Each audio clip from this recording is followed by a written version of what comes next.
What is up, movie nerds? Welcome back to the Movie Nerd James YouTube channel and Instagram. We are back with another spoiler talk movie review episode segment, and I have the return of Chad Eversole all the way from Florida. Hello, everybody.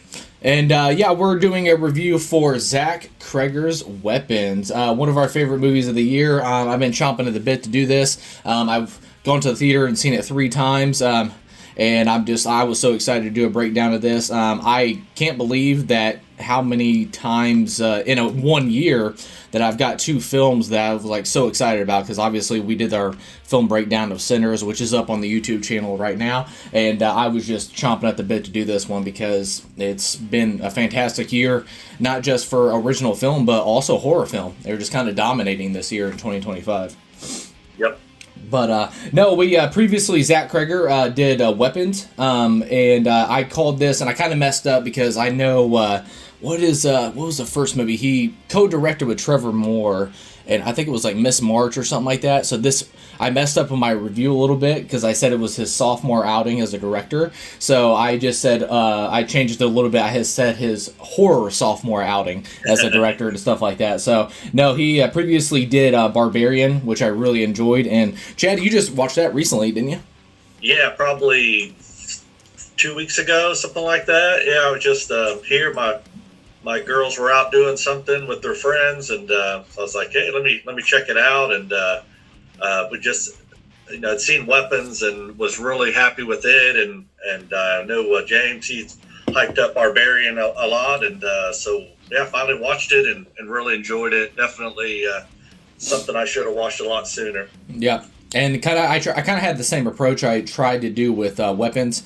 I actually knew a little bit more about Weapons going in than I did with Barbarian, because Barbarian, the only thing I knew was Bill Skarsgård was in it, and that was it. Like, I remember seeing a flash, he's in a tunnel, and I remember seeing a photo, but that was about it. So I went into Barbarian completely blind, and I think that's all for the better because it was just fantastic, and also it was an original film, and just something unique and something you've never seen before, so it was awesome.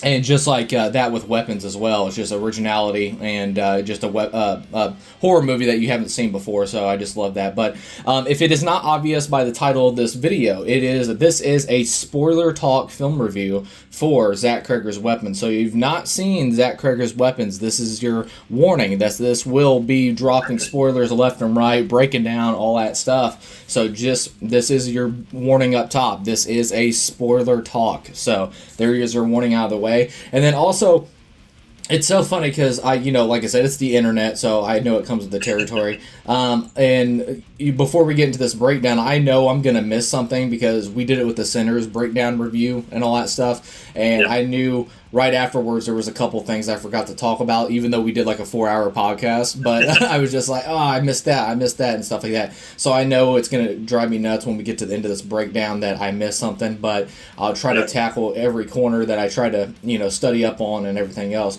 And then also, no, this is a breakdown. Breakdowns, they come with theories, they come with character breakdowns, deep dives, and what I like to call reaches. But a lot of people, like, I got backlash about our Sinners and everything else that we were reaching on some stuff, and you broke that down way too much, and you dove way too much into that, and you read way too much into it. It's like, well, that's the point of this. That's to have fun with this. I'm like, just relax and have fun at the end of the day. That's what's great about these type of films, is you can dive in, and granted, that's why I think the questions are put there by Zach Cregger or Ryan Coogler and things like that.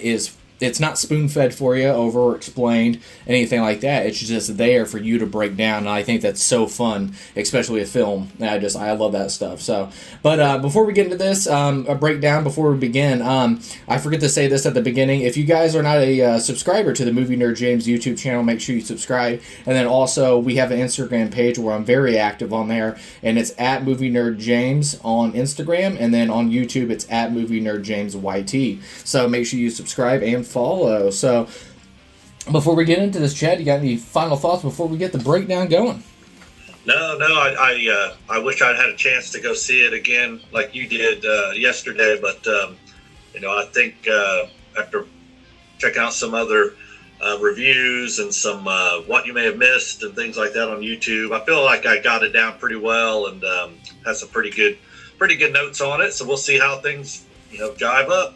All right, and then going into before we get the breakdown going, here's a short synopsis. It's pretty short and sweet. The plot follows a unexplainable case of 17 children from the same classroom who mysteriously run away on the same night at 2:17 and have apparently been abducted by an unseen force. So that's pretty short and sweet of what that is and everything else, but let's get right into this thing. So with this breakdown, we tackle different angles, different characters, different cinematography, blah blah blah, and it usually leads us down rabbit holes and stuff like that. So I wanted to switch it up a little bit, and I actually wanted to start with director Zach Cregger. And like I said before, this is his sophomore horror director outing as after Barbarian and stuff like that. And he said, I didn't watch too many interviews with this because I kind of wanted to go in with my own kind of information and stuff like that. But I did watch one interview, and I know he said this movie has a lot of personal elements, and he said it's very David Lynch, and like I said before, it's inspired to not over-explain and everything else. So there's stuff that's left there for mystery, and even people in the interview were asking him like, so what did this mean? What did this mean? He was like, well, I'll let you sit with that. So he wouldn't even tell him himself. So and right off the bat too, I think he does a great job with this because it's just extra creepy because it's just a regular suburban neighborhood. So I just think that's so creepy, like, because, you live in a nice neighborhood and you're like, oh, nothing evil like this could happen. It can happen right next door. So I just thought that was really cool. So any thoughts real quick, Chad? Yeah, no, you're right on. And I think we could see, when we talk about things that happen at schools, in particular with some of the shootings that had happened over the last, 10 years, that seemed to be a main theme with them as well. It was never a school that people thought that something like this could happen, and you say just a regular suburban neighborhood, and that's exactly the creepiness factor of it, because we all have experienced those kind of places, and you feel safe, and nothing bad is going to happen, and then something like this comes along. It's I think you did that definitely on purpose. Picked a like Pennsylvania as the setting, and very diverse demographic area, which is great. And then you just figure these kids are just going to school and all is well, and then boom, something like this happens. So it's that definitely ups the creepy factor on it, where anything can happen anywhere, and that's just life. Yeah, it's kind of like you're no one's safe kind of feeling or whatever. Yeah. So yeah, that's the worst. Yeah, and then I love the structure that he did with this. I love this vantage point structure of how he has all these the same horror event, but all these different stories from different vantage points infused together. I did not see that coming, so that was a very awesome surprise. We follow the story of Justine, Archer, Paul, James, Marcus, and then finally Alex and stuff like that. And then I think it's just infused beautifully. And then Joe Murphy, who actually did the editing for Barbarian, I thought the editing was so crisp and well done. Like I said, very, very well done. And then also, once again, like I said, this is part of the breakdown and stuff like that. I kind of felt like the essence of all the characters in this, in a way, and with except probably maybe Alex and stuff like that, but everybody's like all of them are like a destructive weapon in their own way. You have cheating, you have bullying, you have corruption in the justice system, self-destruction, and then of course you have witchcraft, was just plain evil, all that stuff. So, and then also like the weaponizing of children, and I think it was just so well done. And then one of the things too, I was like, it was crazy, because I'll get to this multiple times too. It was just crazy to see just like a regular town, how, if everybody doesn't get the right answers, or they don't get the information they want, they feel like they're out of the loop. And then of course you got people dealing with their missing children and stuff like that you quickly see how violent people turned, and they turn into their own weapons themselves. Yeah. So that was crazy.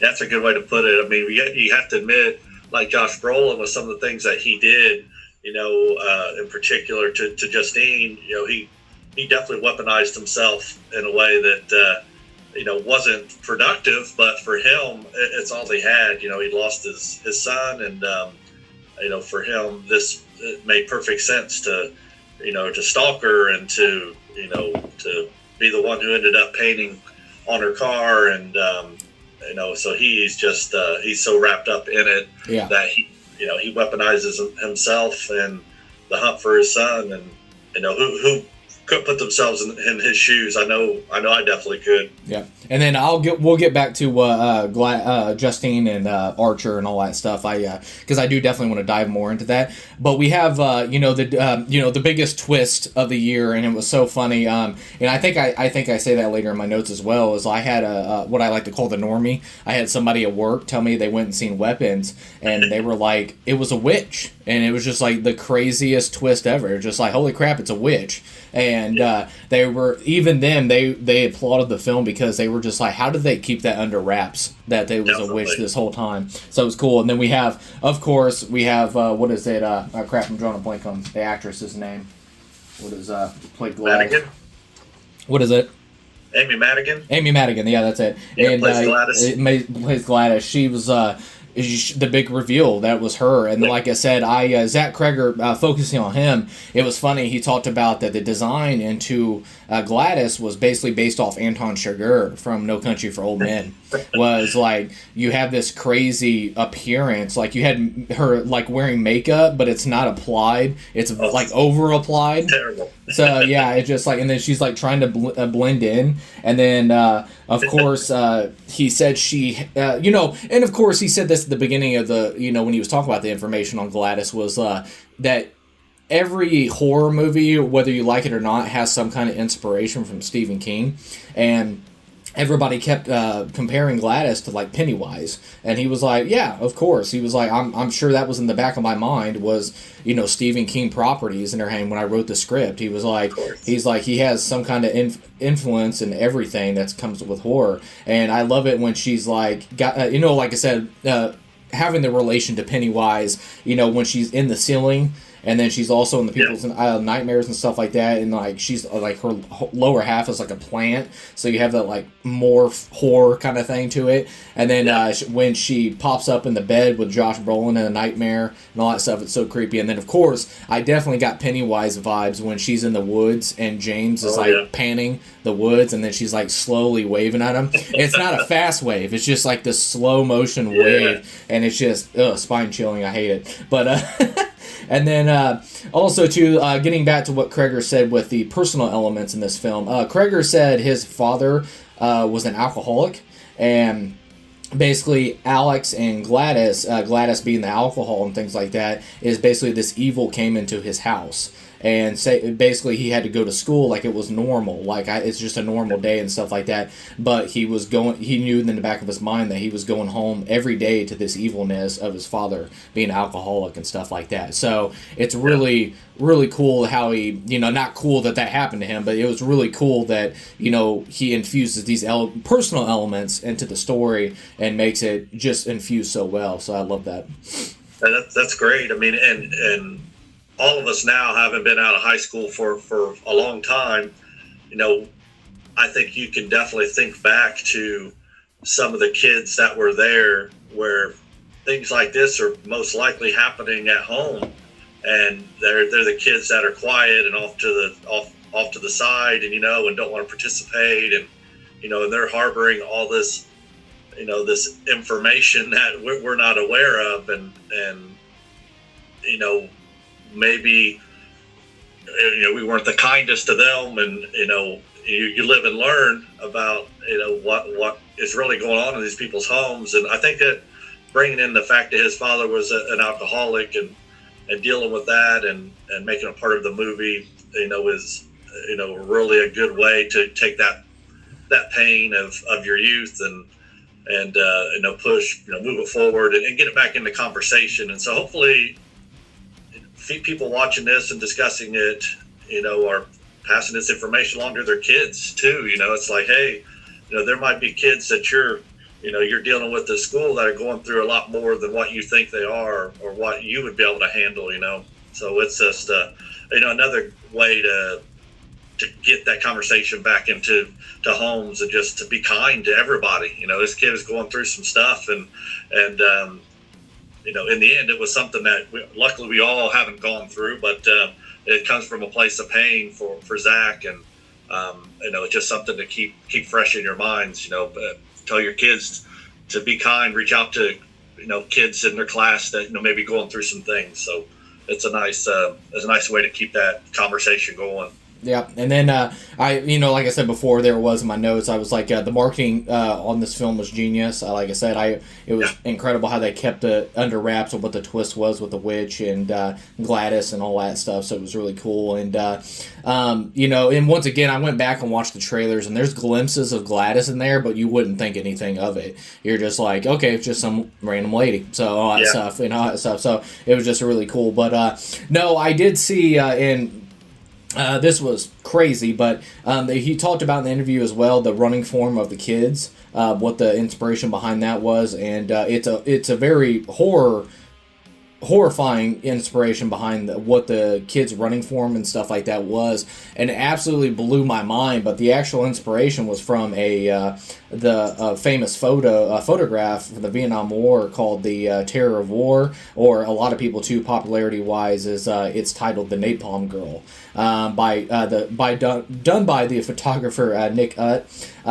It was crazy because I never in a million years would have made that connection and I say it was crazy because I actually did an art project on this in middle school. It was the art subject was a picture that's worth 1,000 words, and this is the photo I used.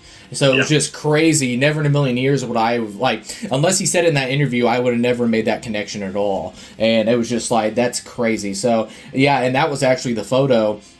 Leading up until like 7th grade and stuff like that, I actually always wanted to join, the military service and things like that. And that was actually the photo that made me not want to be a soldier. Like, it did not make me want to go into war and stuff like that. And it just like, it's such a terrifying photo and stuff like that. And once again, I think I ended up getting an A on that project because it was a picture that was worth 1,000 words and stuff like that. So it's just a terrifying photo, and just crazy that was actually the inspiration around the running form of the kids. So it was crazy. Yeah, that's a good perspective there. And I know the lady featured in the image, I know she's still alive. Yeah. So no, she's in her 60s now, but it's such a famous picture. I remember seeing it in history books, in high school, and that was back in the 90s. And then obviously James, he saw it and did a story on it. It's just one of those images that just stays with you, forever, for better or for worse. But it's interesting that those kind of things can stay in your subconscious. And in Zach's case, to use it that way was pretty genius. It really was. Yep. And then of course, going to the credits to Zach Cregger and stuff like that, I think it's like, you see Jordan Peele or Bill Hader or something like that. The comedy timing, it transitions so well into horror. And like I said, Sam Raimi, I think he's the master of that. But it's just like, man, just like what a beautifully constructed, because like I said, doing comedy and actual like deep horror and stuff like that, it's so hard to pull off. So it was just incredible what he did with this, and that was a big credit obviously to Zach Cregger. And I will say this, it's just like in our Sinners review when I said in there, everything that we talk about during this breakdown and stuff like that, just know in the back of your mind that everything that we talk about is Zach Cregger's infused in every little bit of it, because he deserves credit. But yeah, the final thing about Zach Cregger too, obviously 2/17 is the time that the kids, ran out of their house, and then obviously Gladys summoned them and blah, blah, blah. So we'll get to that in a little bit. But the 2/17, and once again, this is just, it could be a reach or just, me theorizing and stuff like that. But I thought it could possibly be a tribute to Trevor Moore's death. He ended up drinking and falling from a balcony and sadly passed away in 2021. A lot of people know him from The Whitest Kids You Know. Zach Cregger and Trevor Moore were both on there. And it was just an heartbreaking, event, obviously, to Zach Cregger because how close those two were.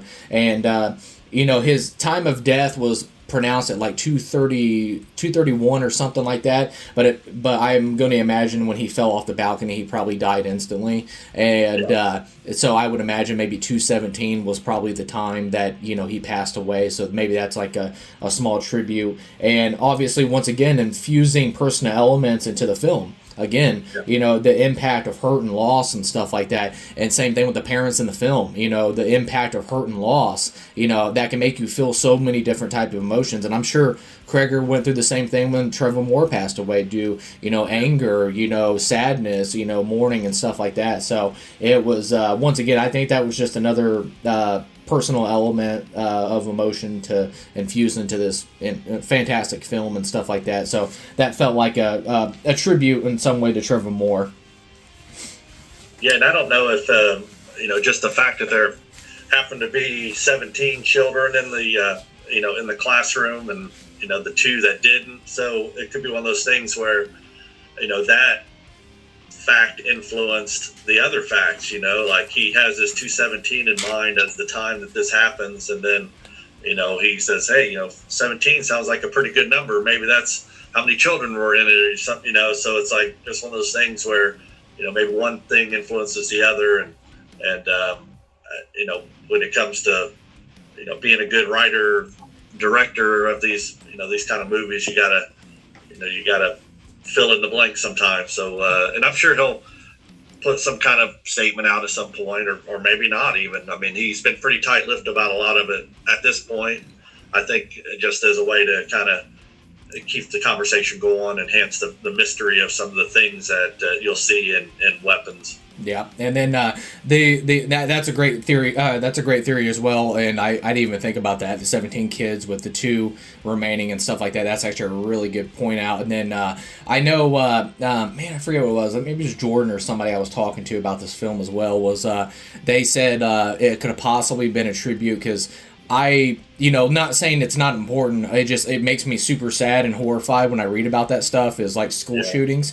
I know there was like a school shooting that had to do with like 19 kids. So, you know, could it be the 17 plus 2, you know, to the 19 kids and stuff like that. So, you know, there's been theories about that. So, like I said, that's what I love about these films and stuff like that. There's just so many different clues and what it could mean and things like that. So that's just basically how I interpreted it. So that was pretty cool. But all right, any final thoughts on Mr. Cregger? I mean, well, I'm sure we'll talk about Cregger much more through this breakdown and stuff like that in different elements. But did you have any more like main things you want to say about Mr. Cregger? Well, the only thing I think I have note-wise on here would be the fact that both Barbarian and Weapons have used kind of the same storytelling mechanism, where, you know, you're seeing it from different points of view. You know, you see kind of the story to a point, and then you start over from another person's perspective. And, you know, I assume that, you know, it's not something he'll do for every movie. It's like M. Night Shyamalan, you know, we're so used to these big twists in his movies that you go into it, you're just like waiting to try to find out what the twist is, and then he gets you with the fact there isn't one, you know. And I think if as Zach Cregger, just as he develops as a you know, director and a storyteller, that, you know, he'll use other things, but just coincidentally, his first 2, you know, major releases, you know, kind of have the same storytelling element, but not to poo-poo it or anything, because I thought both of them were great in the way they did it. But that was really my only notes, that you know, he used kind of the same storytelling trope, at least for the first 2. And they, I mean, obviously they're both, you know, bangers, so it doesn't. Does that matter? Like, no, it doesn't, because it's he did a great job for both, and how he told a story through that. Yeah. And then, all right, we're going to go on to the cinematography and the music score of the film. The cinematography done by Larkin Seiple. And then you have Ryan Holladay, May Holladay, and did I write that wrong? Sorry. Yeah, Ryan Holladay, and I'm just going to say the Holladay brothers. And then you have Zach Cregger, who also helped out with the music score as well. I know the cinematography, they said visually that they wanted it was visually inspired by Denis Villeneuve's Prisoners, which I could totally get that. I do love that. It's very grounded, and once again, we talked about it before, having that old, like, suburban real neighborhood and stuff like that. They definitely capture that, especially in the cinematography. I love all the chaotic whip fast pans and the zooms, and then the POV running tracking shots of the cameraman. And then they also talked about they had their cameraman on rollerblades that would like do these like running shots and things like that. So it's beautiful work done by them. And But no, there's a couple of scenes I wanted to talk about, and I wanted to say this one right off the bat because it's not really a big scene for a regular moviegoer, but I absolutely adored it. There's a part where Justine, where she comes into the liquor store, and Donna just found out that that she had slept with her husband, and you see her walk into the liquor store, and then you see her turn. But every time you turn, it's like Donna was getting closer and closer. And at the time, you don't know that's Paul's wife and stuff like that. So you're like, who is this? So it was just really cool as she's maneuvering through this liquor store aisles and stuff like that. That every time she did this turning pan shot, it was just like it kept getting closer and closer. So it was very, very creepy and well done. So I thought that was really cool. But yeah, definitely. They used a lot of very familiar ways to ramp up the intensity, to ramp up the creepiness factor, especially from the beginning, because everyone, I think, based on marketing and everything they saw leading up to it, I think a lot of folks went into this thing really blind about what they were going to see. Yeah. So they did such a good job.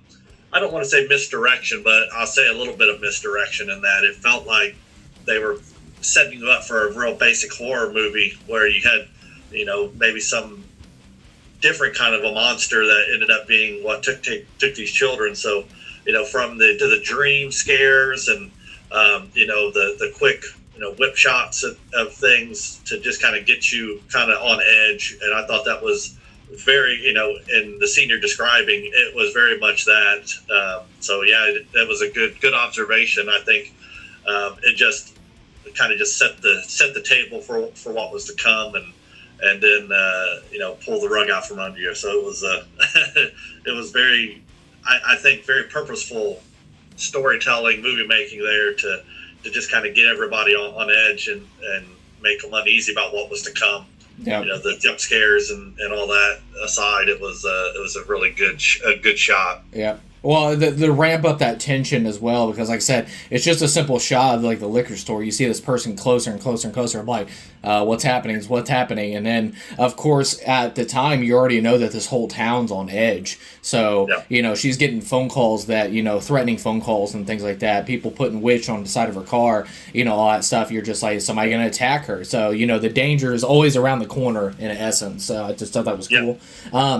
Perfect. And like I said, too, it makes me really excited, too, as well, and we'll talk about it later, is like Larkin Seiple. I don't know, but I'm going to assume that he's actually going to be the cinematographer for Resident Evil that Cregger's doing. So that has me very excited because how they crafted this and stuff like that. So it just, to have that tension, because you definitely need that with Resident Evil, and I'm excited to check that out. But, as far as the music score by, Holladay, and then of course Cregger, I just love how there was a lot of it. I went and seen it the third time and paid extra attention to the music score to get ready for this podcast, and I was like, I love how it's very like ramped up and bombastic, like you feel it build up, and then it cuts to silent. And I just like, I love that because it really elevates the tension. And like I said, and sometimes it'll be bombastic, and then it'll cut to silent, and you feel the tension, but nothing happens. But then it does it again, and then something does happen. So it's keeping you on your toes that, it's basically throwing a trick, it's tricking you. So it was really cool. But also I don't know what the professional term is, and I meant to reach out to Andrew at the Revisionist Almanac. I meant to reach out to him or somebody that knows more about cameras as well, is the attachment rig, and they took this camera and they basically put it on a door, and you feel the motion of the door and basically we seen that with the James character when the parents get up off the couch and he goes over to the door. It's like the chain is still not letting him open the door, but the camera's attached to the door, so you see the motion of him trying to struggle and stuff like that, and I really dug that shot. And then he also did it with the same shot, but the camera was attached to the car door of Josh Brolin's truck, so I really dug that. And then of course you had Paul, it's actually attached to the end of a shotgun, so when he has the shotgun down at James, you can actually see the shaking and all that stuff from the actual character. And I just really love that shot, and I just felt so in it, like you're just in that character's shoes, and I think it just elevates and basically speaks that so much more, that you're in the character's shoes so much more. So it's just like it's really cool. Yeah, that's a good catch, and I think with say video games POV perspectives, folks are so used to the idea that they are the character in this story, and that they're seeing things through the eyes of the actual character doing it. So in particular the scene with the shotgun and the camera being on it, kind of had that feel like, oh, I'm in this thing. I'm in this movie. And it's nice to suck you in with that kind of filmmaking device, whatever it is called, but I love that. Yeah, and then I'm an amateur, with a capital A, amateur filmmaker, but when I did my 28 Hours Later trailer, I called it the selfie shot. So basically I would have my actors like hold the camera themselves and run with it. So it's like right in their face, and you're in the point of view of the person actually running and stuff like that. I'm sure that I'm 1000% sure that's not called the selfie shot. So, but I just love that because it feels so personal, and you're like, you feel the terror, and you see that like in 28 Weeks Later, the opening scene where the husband's running through the field, and it's like you're right there with that guy, and you're just like you feel like you're that person, you're in that person's shoes. So I just love little shots like that. I absolutely adore it. The one thing that, one of my most terrifying scenes in the film, it was a one long shot with Alex's mom, Justine, and you have Justine in the car asleep, and you see the door slowly pan open. She's asleep, it slowly pans over, and then it does this super slow zoom in on the front door of the home, and then you see it slowly open up, and then through the darkness comes Alex's mom with a freaking knife, hair looking crazy, and then just once again the music just ramping up and getting terrifying, and then when it gets to the car, it just cuts completely silent. And then you hear the back of the door open up in the car, and I'm just like, oh my god! And it just like, and then you see the scissors slowly come into the frame, and I realize I love that style. And like I said, it was just done in one shot, and it really shows you how much music can elevate the horror of a scene. So that's such a fun scene, and I think we were all, at least everyone in my theater, anyways, when that door opened up and that lady, when the mom first popped out holding what we thought was a knife, it was just audible there. People were just like, it's like sucked all the air out of the room. It was a fantastic scene, and it's another testament to seeing movies like this with an audience, at the theater, because it really, I've seen enough horror and terrible things on film that it's just. Things just don't affect you anymore, but hearing other people's reactions to that really, it really got like right to my heart. Like this was good filmmaking. And then she comes in, all one shot. You hear the door open and close, and honestly, you're expecting to see this arm come around in front and just like start stabbing the crap out of her. And when it doesn't, you see the scissors kind of come in frame. It's like, holy cow! Like what is happening here? And then. It should have been kind of your first introduction to the idea that something more nefarious is kind of happening here. So, it's such a brilliant, simple, but complicated shot to pull off. It's funny to put those words together, but when you think about everything that had to happen for that to be pulled off the way it was excellent. Movie making right there. It was a great shot, and kind of the first point in the movie where you realize like something is going on here, and that's it. Just very, very simple. Yeah, and then it was like I said, the pure definition of like I can explain the filmmaking of this is very smooth, and it's very impressive. Same thing with Barbarian. I think Barbarian is such a well-made film as well, and the different kind of camera angles, and just you're just pulled into the horror of those films, and he does that times 10 on weapons and stuff like that. So I just love that. And I haven't seen anybody point this out, so it was such a cool detail, and you will miss it if you don't. It's a blink of an eye, you'll miss it. There's a really cool shot, and you've only seen it once, right? Yeah. Okay, so when Gladys shows up and she says she missed a bus stop, or I forget what she says, she missed a bus or something like that, and she's been out in the heat, can I have a glass of water? And Benedict Wong and his husband invite them in, or invite her in. She comes in and all that stuff, and when she comes in, she doesn't have anything in her hands. So she's like, has nothing. But when the camera follows her and there's no cuts or whatever, when you cut the corner, she magically has a bag in her hand. So I thought that was really cool to give off that witchcraft magic and stuff like that, because magically the bag appears out of nowhere. So I just love those little like cut and corner camera tricks and things like that. So it was really cool how they did that. And then I do like when Benedict Wong, when he actually ends up getting hit by the car, when he's under the trance and stuff like that. I really like that slow POV shot of Brolin, where he like slowly walks up to the carnage, but you also hear in the background that the echoes of the scream. So I just thought that was just extra creepy, and then you're just like, oh, this is probably going to look rough, and then of course you see the crushed in skull and all that stuff. So just little things like that. And then of course, we'll talk about it when we get to Gladys as well, but I just wanted to point this specific shot out. Is I love the shot in the basement when Josh Brolin's got his camera phone, the flashlight on his phone turned on, and he's going through and trying to look for Matthew and the different kids, and then he comes around in the corner and just with her jaw hanging open and smiling, like it was so horrifying, she pops out of the darkness, and then of course she ends up grabbing the locket off Josh Brolin's neck, a personal item and things like that to put him under his trance. So I just thought that basement scene was just extra creepy, especially in the third act. Like I said, you have to keep the tension of horror there, and even in the third act, they were still keeping that tension of horror. Yeah, definitely. Yeah, all great points. And Gladys, she's a pretty unique character for sure. And I love the basement scene. And we've all watched movies that had, you're in the darkness and you're using this little light and you're boom, boom, boom, and then boom, there they are.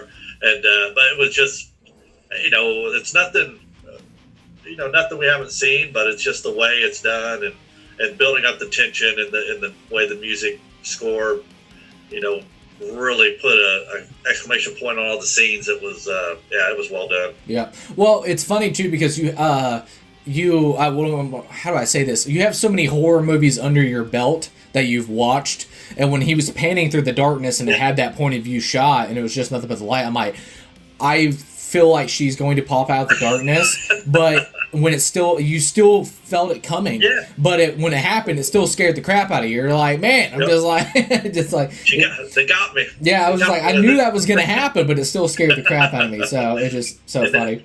Well, that's back to your point of just how well it's done, because it's okay to even halfway through the movie if you feel like you kind of understand what's going on. It doesn't change the fact that it's going to throw you for a loop, here and there, and it does for sure. I mean, there's scenes, especially in the third act, where you're just like, man, I definitely didn't see that coming. So here we are. And then, of course, like I said, this is falls into the editing as well. I really love the, once again, over-the-shoulder shot camera rig of Benedict Wong when he actually gets put under the trance and he's on his way and basically like a beeline towards Justine to attack. It does that editing where it cuts and shows that he's ran through the whole city, town, all that stuff. Yeah. Goes through a baseball game, goes through like a public street, all that stuff. It's just literally like how Josh Brolin described it. Was like his heat-seeking missile. It was just a straight line, and he was attacking Justine. So it was nuts. And like I said, I love the smash cut editing of like, he's in a different spot more and more, and you're like, how far did he freaking run to get to her? Like miles, and just full relentless, didn't slow down. It's just terrifying. So, and imagine you're just having like an afternoon lunch and you see this crazy guy, black crap coming out of his mouth, covered in blood, freaking running down the street. His eyes bulging out of his head. Yeah, just like how horrifying. And then, did you, I have one final shot and everything. Is there any, as far as the music or cinematography, is there anything that you wanted to point out real quick? No, I think you've covered it pretty well. I mean, I think at some point, as we're discussing some other points, they'll probably pop up again. But for right now, it's simple but complicated, beautifully shot and scored movie. So yeah, I'm sure it'll come up when we're talking about some other scenes, but I think you got it covered. It's yeah, good. Kudos to them. Yep, and then so the final shot I wanted to talk about, I absolutely adored, and I love this shot so much. I do love the long shot of Alex's mom coming out of the darkness and stuff like that, just strictly of how, like, just the tension and all that stuff. But one of my favorite shots, and I absolutely adored it, was in the third act, the crazy third act, and we'll talk more expansion on that in the here later, but there's the one last kid. It's the one kid that's in the lead, and it's over shoulder the shot of the kid, and it crashes through the door, it crashes through the glass door, and then it crashes through the living room window and then tackles Gladys, but it's all one shot. And it's just beautiful. It just, like, I loved it so much, and it's just like, it was like you're in the point of view of a werewolf. It's just like on the hunt, and it's just like, and then once again you see that all the time too. Like I can't think of a film right off the top that uses this shot, but if you ever see a missile going, like, getting ready to hit like a ship or something like that, or getting ready to hit something, or a bomb dropping, you're through the point of view of the actual bomb, and basically that's what we were with the kid. It was just like, this is a weapon that is on the attack, and we are through the point of view of that. And then when they, it's beautiful work. So big shout out to Larkin Seiple on the cinematography, and then of course the May and Ryan Holladay on the music score, and Zach Cregger as well with the music score. So I absolutely adored it. So that's great. Well, and in that scene in particular, it definitely harkens back to Josh Brolin's description of the heat-seeking missile, and you also think about some of the war footage we've seen of, like, the Middle East, where you're on board as they're sending drones in, and they're bombing these locations, and you're getting that bird's eye view of coming in, and then boom, there it is. And you got to remember too, the little girl that this camera is on, she is just that. She is just a kid. Yeah. She's a human. There's nothing special about her from the standpoint that she is not going to get hurt by this stuff. But she is just plowing through and taking care of business. So it's single-minded of purpose when it comes to these spells that Gladys has put them under. So yeah, what a great shot. And honestly, in the theater watching that particular scene, I know I probably look like a psychopath because I just had the biggest smile on my face watching the whole third act, unwind, especially with the kids and the chasing Gladys. But there's a lot of humor injected in that as well. We'll talk about that when we get to the third act. But great thoughts on that scene in particular, and the cinematography is just top notch for sure. Yeah, and that scene with the little kid as well. I can't wait to watch, like, the breakdown, because I have my steelbook for Weapons on pre-order, but I can't wait to watch the breakdowns and the little behind the scenes footage and things like that, because I'm sure they're probably gonna wait a little bit, because I know this movie is doing very well at the box office, but they you can't really do these breakdowns behind the scenes without giving the twist of the film away. Like, why do we care about how they did the special effects of this lady getting torn apart and everything else? And it was kind of give away, those questions to be there. So I'm sure it's gonna be a while before they say something about it. But I just do love the shot, and like I said, I'm sure that they probably had, like, a real, like, loose false door for that little girl to bust through like the wood and stuff like that. And then same thing with the glass. Obviously, that's a visual effects. You're not gonna have a little girl blasting through glass and all that stuff. So, and same thing with the front living room. It was probably just an open space, but they've CGI'd a door and all that stuff into it. Yeah, definitely. You can't tell. It just looks so real. It's beautiful. Yeah, it's a great effect. Yeah. So it really works. But no, I wanted to talk about that because I absolutely adored that shot, and I just what and once again, it never slowed down. That's what I love about Cregger. Same thing with Barbarian. It just, like, the horror or the comedy or the the filmmaking aspect, the creative filmmaking and things like that. It doesn't slow down in the film, and that's what I love about it. And once again, Cregger will be influenced in all this stuff, and like I said, I'm going right back to him right now. It's just like, the creativity does not slow down in this movie, and that's what I just absolutely love and adore. And I just love that stuff so much. But all right, so going on to our next focus point here, we have our first character that I wanted to focus on, and that would be Josh Brolin's Archer Graf. And Chad, I'll let you take that right off there, and I'll bounce off you. Well, I think at least with Archer, I think I relate most to him just because, you know,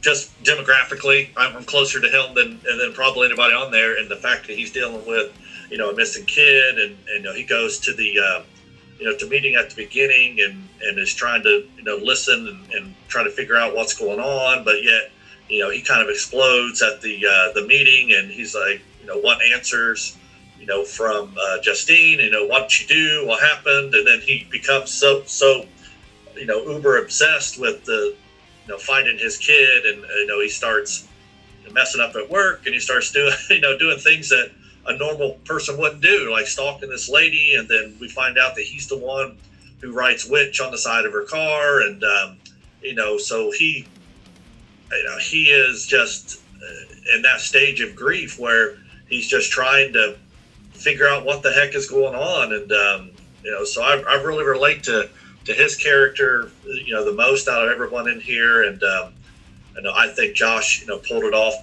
you know, really well. Some of his acting and like the dream sequences and stuff, it just goes to show you his, you know, he's still, you know, one of the best out there doing it, and so I know I loved his arc in this. And one thing that I noted on, at least on my notes here, was that, you know, as we're seeing the story from the different perspectives, you know, as the storytelling mechanism is, you know, we get Justine's perspective, we get Archer's perspective, we get Paul's perspective. It felt like to me, and I'd have to watch it again to, you know, really see if this is true, but it felt like to me that the creepiness factor is different for the different storytellers.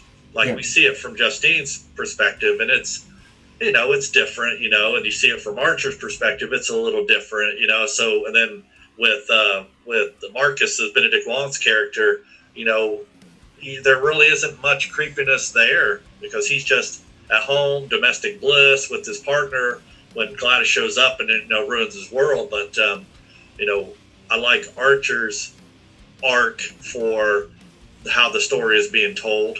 It just feels like the, you know, the perspective that makes the most sense to me from a person watching it. So, yeah. And I said, I think that's because, once again, I relate to his character in this story. Yeah. And then, you know, when we pick up with Archer, you know, when his arc comes into it and his vantage point, all that stuff, we begin, you know, we see, once again, that pain and that loss and what a parent would go through in that situation. I can't even fathom, won't even think about what it would be like if Evie went missing for a month. And, you know, you see that he's sleeping in Matthew's room. Even his wife comes in the room. She's like, I'm going to work. You know, obviously he's not sleeping in the bed with his wife, you know, all that stuff. And basically, you know, is it you know, it gives right off the bat, too, does he have some kind of, like, guilt? And I'll get more into it as well. As a father and, you know, sleeping in Matthew's room, you know, trying just desperately to be close and, you know, have that guilt in the back of his mind as well. And, you know, we see that, you know, he's kind of a mess, you know, as far as employment wise too, because the order form comes in that he messed up, you know, got the wrong color paint, the siding of the house didn't come in because what do you call that, what is he, like a contract. So so you see that he's messing up as in his employment and stuff like that, because I can only imagine his mind is just absolutely scrambled as a parent, because it's 24/7 now, is Matthew is on his mind and all that stuff. So, and then of course they don't come out and flat out say it, it's sprinkled in the details, and like I said, the devil's in the details. You gotta like, it's not over explained, it's not spoon fed to you. You gotta pick up on these things. Is that Arthur is a former veteran, and the reason why I say that is the sprinkle of details he talks about when he goes over to the other parent, because he wants to see the footage of their kid running out of the thing, which is, you know, the dad was Justin Long, which was pretty funny. So funny. Justin Long survived a horror movie, so but it was pretty funny seeing him pop up. But no, even the mom, she's like, how you doing? He was like, I'm good. He was like, you know, soldiering on and stuff like that. So, you know, it was very weird for him to say soldiering on and stuff like that, because he is a former soldier. And then also he he also has like a military language, and like I said, we talked about it a couple times already, is he explains the, most people will say a straight shot or a beeline or just one path, something like that. He says just like a heat-seeking missile, he just goes straight from one target. I'm like, so he's got this like military language as well. And then of course you have the floating AR-15 over the house during the nightmare sequence. Now this is what we're going to chalk up for James May Be Reaching. This is how I took it. The AR-15 floating over the house. And also a little detail in the sound design too that I thought was very, very well done. In the nightmare sequence, when they showed the AR-15 floating above the house, when the thunder rolls, it's actually gunshots and gunfire. So it's just rolling gunfire. So I just thought that was a really cool little sound detail. But anyways, everybody has their own interpretation. Everybody has their own reaction. And even Cregger said in this, he's like, I wanted a David Lynch. Like, it doesn't explain it for you. It's open for interpretation, however you receive that. I took it as the AR-15 floating over the house, and once again, I've had people tell me they're just like, you read way too much into that, and that may be true, but like I said, that's what's fun about these breakdowns is, you reach, you look into these details, but I took it as that the AR-15 floating over the house is basically like a military mindset rules the household, and what I mean by that is, growing up, and like I said, I'm from Indiana, and I've seen it in so many households as well. It's very like redneck, very roughneck type of stuff around here. Is basically you have to have tough skin or grow up and show no weakness and stuff like that. And especially in the military, you can't show weakness, blah blah blah, and all that stuff. And I've heard it so many times, like if I hurt myself, oh that's just weakness leaving the body, all that stuff. So you're grown up very rough, and which I would imagine Archer, Josh Brolin's character, was raised the same way, and without noticing too, and like I said, they're crafting their own their destructive weapons themselves in society or life and stuff like that. What I mean by that, without noticing, I think Archer doesn't notice that he's making Matthew into a weapon of bullying, because you see Alex in the film, who's the kid that picks on him and throws the pencil at him. It's Matthew.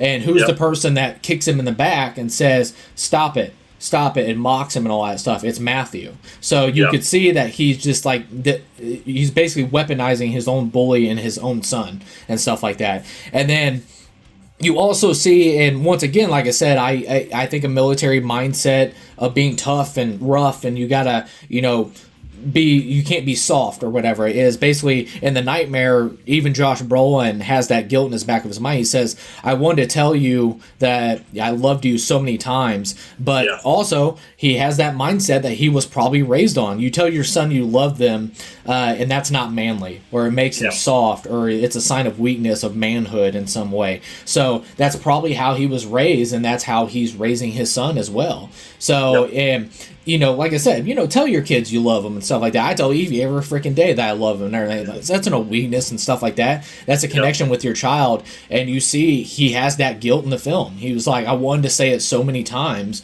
but I didn't, or whatever. So it's just like, so anyways, that's how I interpreted it, is I think he has a very military mindset, and you have to know that probably leaks into the household and how they, overlook and all that stuff. So that's how I took it. No, I agree with you 100%.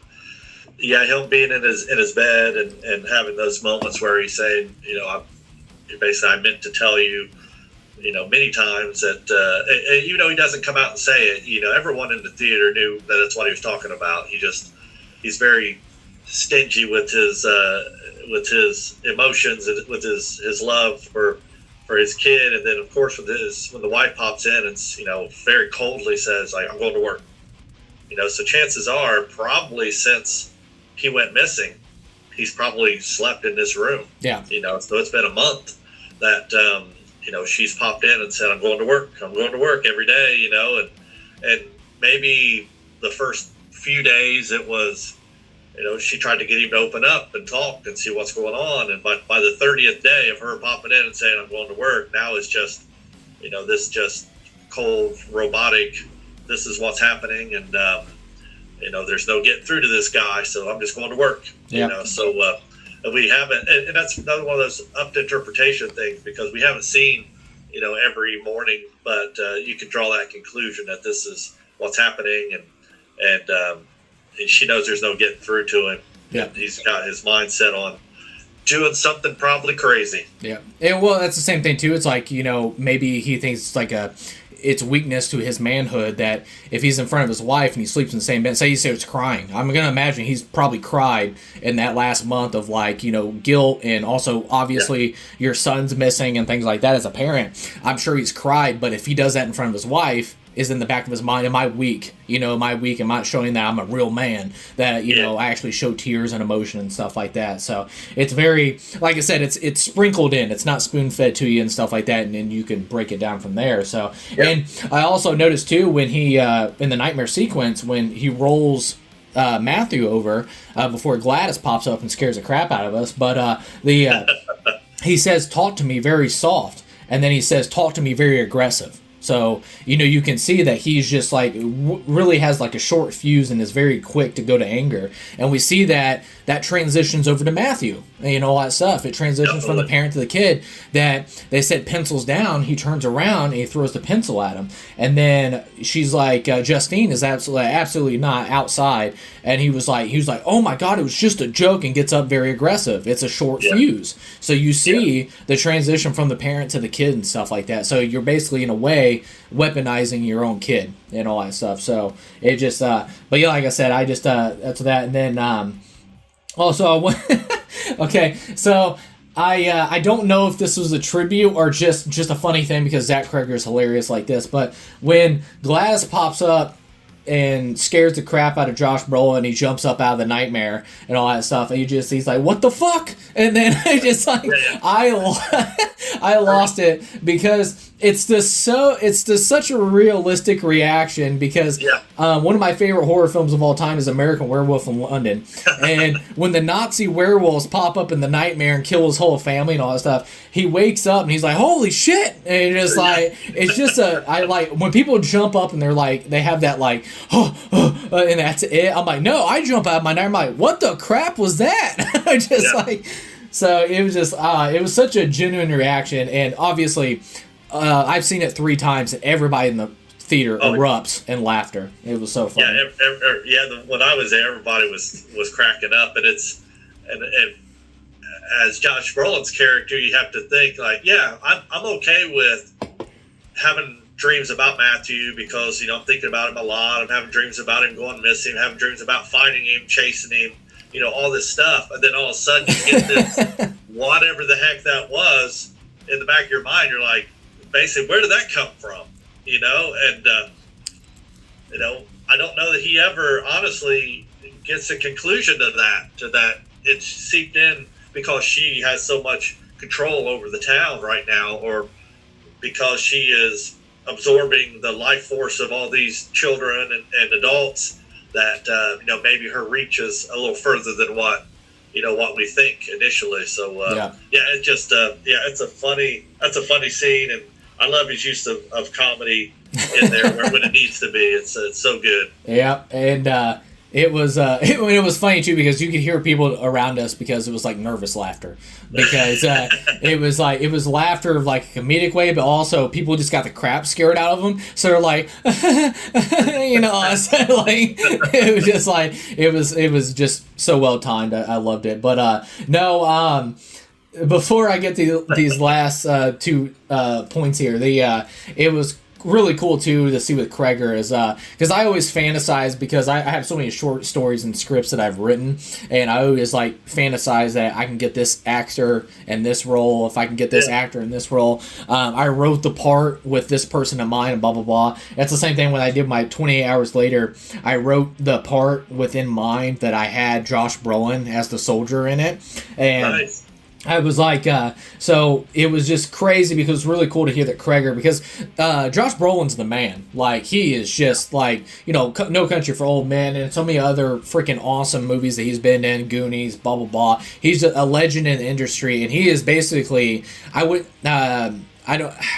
I want to say something stronger than the safe bet, but no, he's more than that. You're just like, you're going to get an amazing performance. You know this guy has so many tools under his belt, has so much range. Like, Josh Brolin is the man. Like, if you need the job done, call Josh Brolin and all that stuff. So it was really cool to see Zach Cregger. He was like, I'm sitting there one day and we're filming in the monitoring, and then he was just like, it was crazy. He was like, I'm sitting there and we're getting ready to do a take, and I see Josh Brolin on the monitor, and I'm like 14 days into shooting, and I'm just like, holy shit, Josh Brolin is in my film. Yeah, freaking Brolin. Just like, it's freaking Josh Brolin right there. So it was really cool to see that, just like the nerding. Like I said, at the end of the day, Cregger is a fan, man. And like you said, even like the actors and stuff like that, like, you know, I would freak out if I had Josh Brolin on my set. So I would just like, it's awesome. But no, the other point too I wanted to crack up was when he fights James in the third act.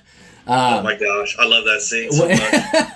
I love it because obviously under the trance or whatever, if there's even like a little hint that you're conscious a little bit, the weapon just comes into like crazy mode. You're just crazy mode constantly. And he knocks James out, and then he's out for like a split second, and then comes back and starts attacking again, knocks him out again with a punch. And you even see Josh Brolin, he's like, Jesus, and he like almost broke his hand. And then he chucks him across the living room, and he still keeps coming. He's like freaking little freak, man. Just like I said, such a good scene. Yeah. It was such a horror moment. Like I said, the comedy is just infused so well into it. And then, you know, of course, the conclusion with Josh Brolin's character is he does get Matthew back, but does he get Matthew back really? And all that stuff. Yeah. So it's one of those things that just, it's left open that, you know, we'll talk more about Gladys and stuff like that. Is she feeding on the soul? Is she feeding on the life force of the child and stuff like that? And him being gone a month, is he just completely depleted? Like, is that soul completely consumed? Is the life force completely consumed of what Matthew was and stuff like that? So yes, he got the vessel of Matthew back, but did he get his son back and stuff like that? So that's always the question. And that's actually the final shot of the film, is he has Matthew on his shoulder, and you see them walking down the road, and then that's when it cuts to black. So and I saw an article was talking about that scene and how in the original draft, in the original actual movie, that was literally the final scene. So what they did, they just zoom in on Matt's face, and it goes to credits. So you don't get that last voiceover from Maddie saying, you know, some of the kids started talking again, and you know, so they threw in a little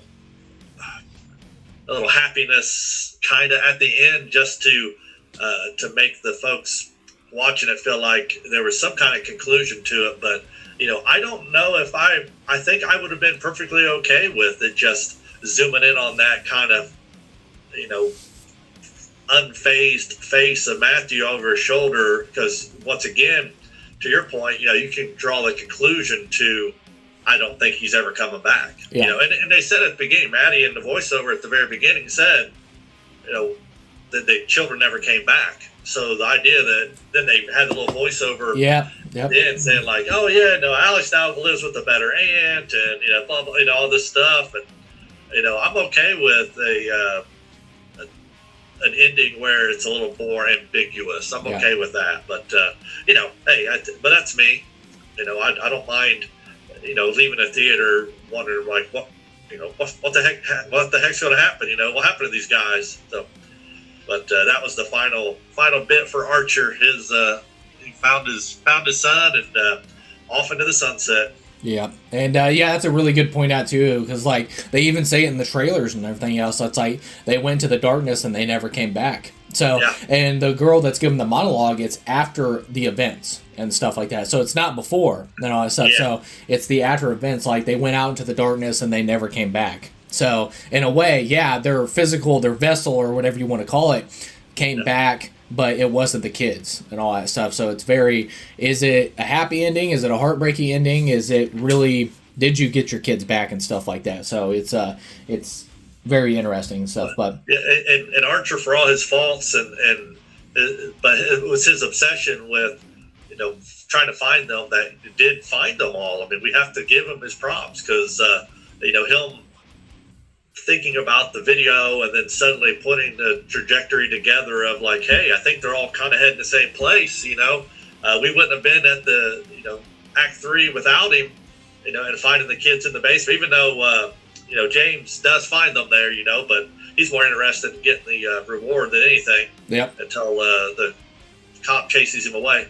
But Josh, we give him props. I mean, I think his military mindset, his training, he held on to that bone. He wouldn't let go until he found his kid, and he does in the end. So yeah, is it the same kid? No, but I don't know that matters to him. Yeah, and if he didn't do all that investigating as well, because Gladys was out, he even told Alex, "We're leaving. Like, we're gone tomorrow. Yeah. Like, we're leaving in the morning." Tomorrow. And like I said, if he didn't pursue this and all that stuff, and wasn't there at the right time, she would have been gone to win with the kids. Did she take the kids with him? Did she consume their souls and kill them off? Who knows? So it's just like like I said, if he wasn't there in the third act, that wouldn't be able to do that. So maybe she just leaves with them in the basement, standing there until they die because they're no longer starvation or something like that. Yeah, exactly. So he's at the right place at the right time. Yep. So, but all right, cool. Moving on from Josh Brolin's Archer, we're going to go into Benedict Wong's Marcus Miller, who's obviously the principal of the school and stuff like that. And like I said, we'll go right off the bat here. The big reveal, Gladys. The first time we ever see her, and it's literally like, your 2:00 appointment's here. He was like, all right, send her in. And then you see this slow painting thing, you're like, oh, well, how they're setting this up, I'm like, this isn't a normal person. Like, this is a big deal. And then when she comes around the corner, once again, that very Anton Chigurh inspired look, you're kind of taken aback. You're like, whoa, what is this? The fake orange wig that she's got on, these big, giant, dark glasses, and then this Joker looking like, I thought of IT Crowd right off the thing. He's like, it was like breaking up with the Joker, So it was like, but it was just so taken aback. Even, Benedict Wong's assistant in the thing, she was like, she stands in the doorway for a couple seconds. He was like, all right, thank you. And she was like, are you sure you want me to leave you alone with this crazy lady? So right. You're just so attacked. And then also too, she's and we'll get to Gladys and crap. I keep drawing a blank on her name. What is Amy Madigan? Amy Madigan. Yeah, she is so hyper-addict. And just like, and the way granted, she's an Academy Award nominee and stuff like that. She knows what she's doing, but man, the switch that she does, she's so hyper addict and like, she's like, so who's in the call or whatever and all that stuff. So she's like very hyper addict and all that stuff. So it was just a creepy performance. And I like when Benedict Wong's like, have we met before? And she's like, I don't believe so. And he's like, I think I would have remembered. I think so too. So what that tells me is that he's had a dream about her, just like Josh did, and just like Justine did. And one thing she says in the principal's office when they're talking, is she says, "Don't worry, I'm a completely normal human being." So you gotta, right away, like, she's definitely not a completely normal human being, because a completely normal human being wouldn't say that to somebody. Yeah, and then we'll get into more about my theories on Gladys and how old she is, but I thought it was just crazy.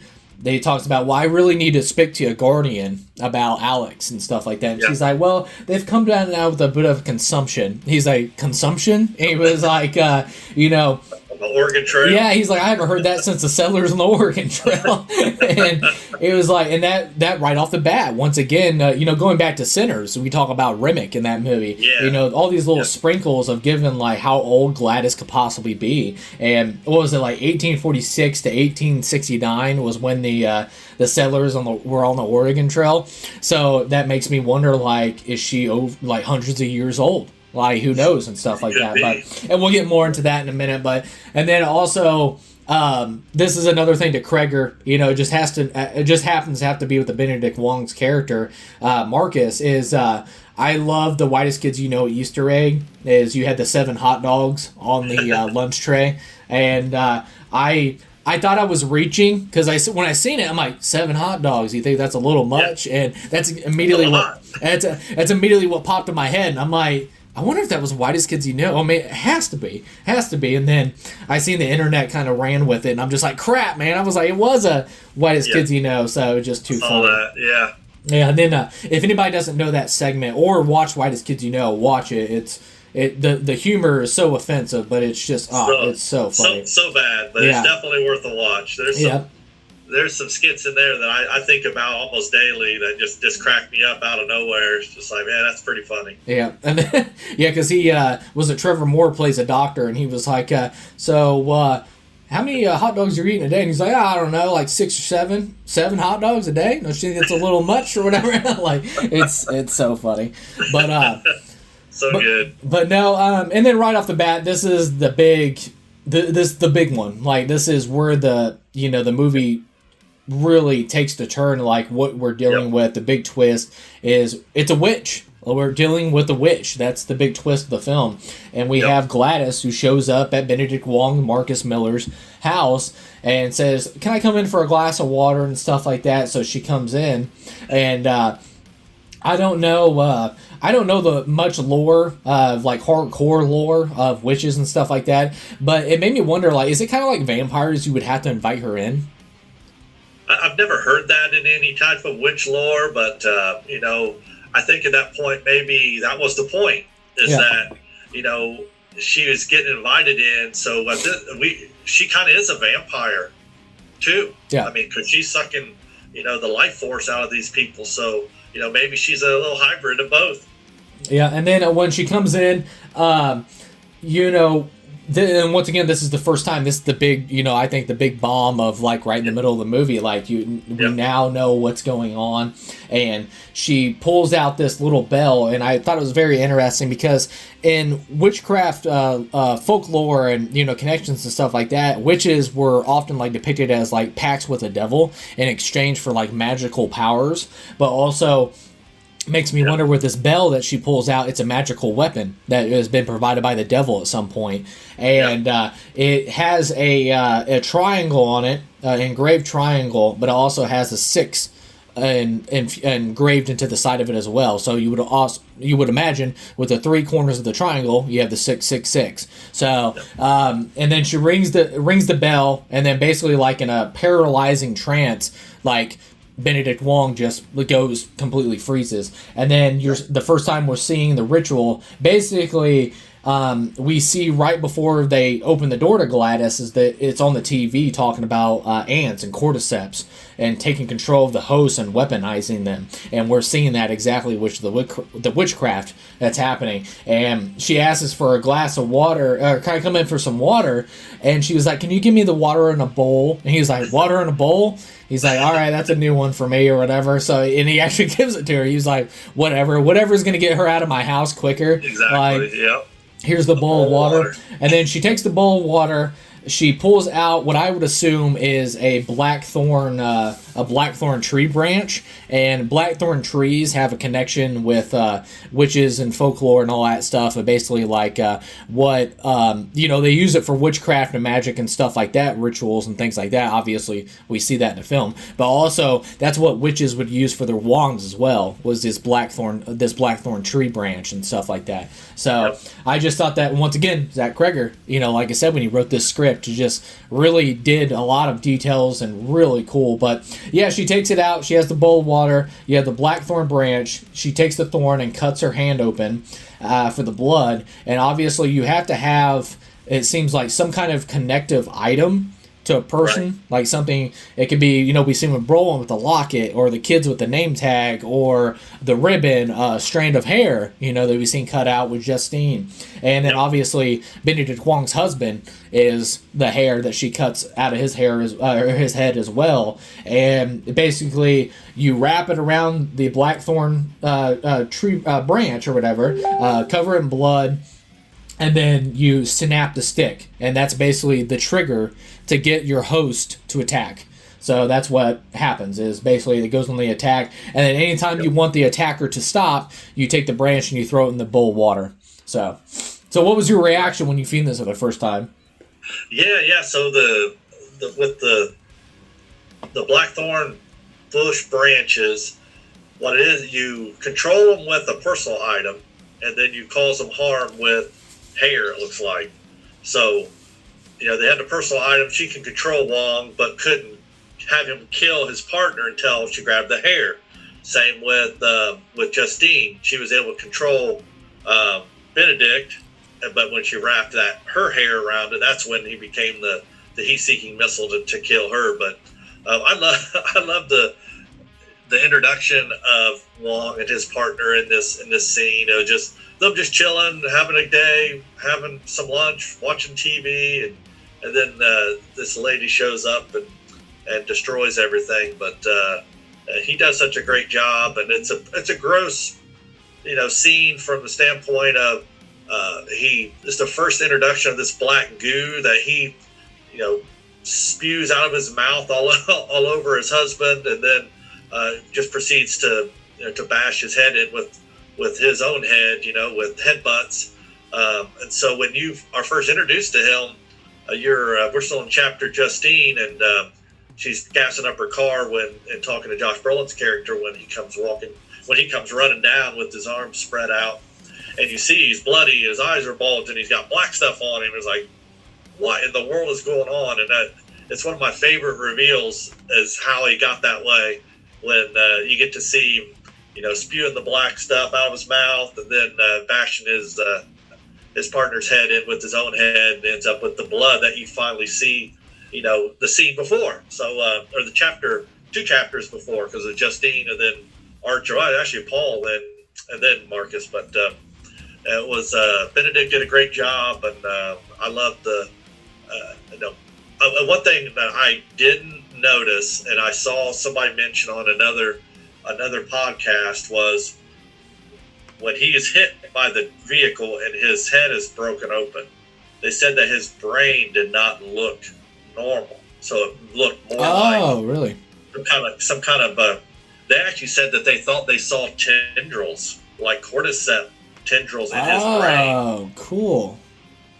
So I didn't pay attention. To me, it looked like a bunch of brain, but like where his head was, I think they said they saw like some tendrils actually coming out of his brain stem, basically. So I would have to watch it again to really see it. But they're saying that the brain isn't just controlled, but it is affected by this, this parasite, that's doing this. But so I'm kind of actually hankering to go see it again just to try to look and see that. But I don't know if it's true or not, but someone mentioned it, and they said something about someone else's brain too. But anyways, so that's our introduction of Marcus. Even though we've already seen him in the town hall, and we get to see him, interacting with Justine and all her stuff. But this is the real introduction of him, and the finale of him. So I guess that's a wrap on Benedict Wong.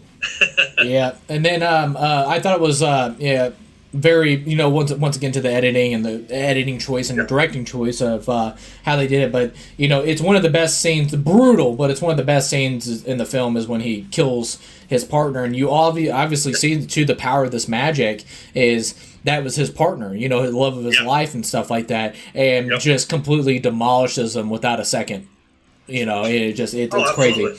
And like I said too, there's no music either. So when he's headbutting and crushing the dude's skull in, it's just like you hear the crunch sound and the hitting and stuff like that. So I think that just elevates the brutalness so much more in that sound design, and it was nuts. And the smashing sound, it like haunted me. I'm like, oh man, that's it's but it's squishy, but it's like smashing a pumpkin with your fist, kind of. It's kind of how that sound to it. Yep. And then also too, I noticed too that when he picks up, she picks up the same branch. So she picks up the same branch. She takes Benedict Wong's husband's hair off, and then puts Justine's hair on the same branch, and then snaps that one. So you can repeatedly use the same branch. You can just snap it little by little and all that stuff. So when you chuck it in the bowl of water, it doesn't completely deplete that branch that you have to get another one or something like that. So we see that she can, at multiple times on multiple targets, and actually use this to her thing. And then we notice too, when she snaps the branch for Justine and put the hair on there, she chucks it in her bag. She doesn't even put it in the water. She's like, well, that's that's it. Like I said, it's like he won't stop until she's dead. So that's it. That was the point. Yeah, absolutely. Yeah, it just they send him after, and yeah, one way or the other, she doesn't have to worry about it anymore. Either her, Justine dies, which is what she wants, or Benedict, his character dies, and Marcus dies. And, that's it. Yep, on to the next thing. Yep. and also too, I really like the design. We talked about it multiple times already. I love the black, the black teeth with the goo coming out of the mouth and the blood covered. It was just horrifying to see something like that sprinting towards you. Like I said, I got 28 Days Later vibes. Like you just have something like this horrifying, spitting up blood and chucking or sprinting towards you. It's terrifying. And then same thing with the visual effects too. I found out it was a visual effects that the bulging eyes. So I was wondering. Yeah. And Cregger was talking about. He's like, you have a dial too of. Oh, well, let's see what this bulging eyes look like, a 4, or a 5 volume, or a 6 volume, and all that stuff. So they were messing around with it. They're like, dude, that looks crazy. So they were just like, let's go with that one. So it was really cool. But and then the final thing with Benedict Wong's character Marcus that I wanted to talk about before we go on to the next focus point is I noticed that him and his husband are actually wearing Steamboat Willie shirts. And we obviously know that Steamboat Willie went into public domain a couple years ago. And but also, too, and Zach Cregger will never admit this, but, like I said, it's up for interpretation. But I wonder if that was taking a shot at Disney because they bought 20th Century Fox or whatever, and they didn't release Barbarian on physical media. And I know that he talked about that he wants to get it released on physical media, but backlash from Disney and stuff like that. So it made me wonder, a violent bashing of someone getting their skull bashed in with a Disney shirt on. I wonder if that was a poke at Disney. So I thought that was really funny. Very cool. Yeah, I didn't realize that, but yeah, that's I think that's a good bit right there for sure. But so any final thoughts on Mr. Benedict Wong? No, just kudos to him. I thought it was a very fleshed out character, and great intro and brutal ending for him. So perfect horror movie fodder, that's for sure. Yep, and like I said before, when we broke it down, it's a very crucial point in the film too, because the film completely takes on a new identity when we realize that Gladys is a witch, and this is what the evil is. We're dealing with a witch here, so. It was just so well done. Yeah. But, all right, going on to the next one, I actually combining these two characters together, and that is Julia Garner, who's a 4-time Emmy winner, and then we have Alden Ehrenreich, who plays Paul Morgan, and then we have Julia Garner, who plays Justine Gandy. I wanted, so I'll let you take this off the bat with Mr. Justine and Paul. Yeah, that's good. I mean, yeah, they are kind of intertwined in this movie. They obviously have a history together, and when Justine is feeling down and out, she texts Paul, who's married, but his wife is out of town, so they get together, to have drinks, and she sees that he's just drinking a Coke, and so she berates him enough and peer pressures him enough into having a drink, and then you wake up in the morning and you see that they were together, and she's dropping him back off at the bar to pick up his car. And it's like, okay, we see what transpired here. So they have the history together, and it seems to me like they lean on each other when bad things are happening. So she's right now enemy number one here, public enemy in this town, and so she uses that relationship to help her feel a little bit better for a little bit. But we see her go into the liquor store and get drinks and stuff. So she's got some drinking to do, and ends up at the bar with Paul as well. But Justine, she's the teacher at the school where everybody's gone missing, and Paul is the son-in-law of the sheriff of this small town. It feels like it's a pretty small town. I mean, we get some pan-outs of the town, and we see it looks more like a downtown Richmond, Indiana kind of a thing. It's not a real metropolitan area, so it's one of those towns where everyone knows the police, and the police know everybody. So probably not too many secrets there. But you'll know the guy who plays Paul Alden. He was most recently in Ironheart. He was Obadiah Stane's son in that, but you find that out later. He tries to hide that fact because he knows that Obadiah was really a bad guy. But he's a great actor. He was in the Han Solo movie and did awesome. And he was in Cocaine Bear. We know Julie Gardner's been most recently in the new Fantastic Four movie, and then Oppenheimer. Obviously Ozark, Oppenheimer. Alden was in Oppenheimer. Yep, I've got that on my list too. But both phenomenal actor and actress, and they do a good job in this movie. And I loved Paul's character, honestly. Just his craziness when it came to dealing with James, and he's got that short fuse, and his interaction with his wife, and he just he's got it all in the bag there. He's a very good actor and does a good job in this part. But I'm sure we'll talk about all of them here for a bit. So that's my initial takes on the couple. Yep. All right, so and then the Justine, who played by Julia Gardner, I thought right off the bat too, and we talked about it a little bit before this as well, is you see that she does that town hall meeting that they have about the missing kids and all that stuff, and you see it's kind of like a foreshadowing or like a hint or a tribute to how the Salem witch trials and stuff were done like that, because you have the whole town saying she's a witch, burn her, all that stuff, and then calling her a liar and blah blah blah, she's a witch and all that stuff. So the town doesn't say she's a witch flat out. That's not until we see the painting, but you can see the elements of like the Salem witch trials of how quickly the town turns and all that stuff. And the thing is, there is a witch, but it's not Justine. So it's just like, now she may be a witch in some essence, and I'll get to that in a minute with when it comes to like cheating and stuff like that, like and all that stuff. But it was, but you can just see how quickly the town turns violent so quick, and they're not getting, and you see that in real life as well. If a lot of people are not getting the answers that they want, or if they feel like they're out of the loop, or they feel like something like that, they're so desperate for answers they turn violent.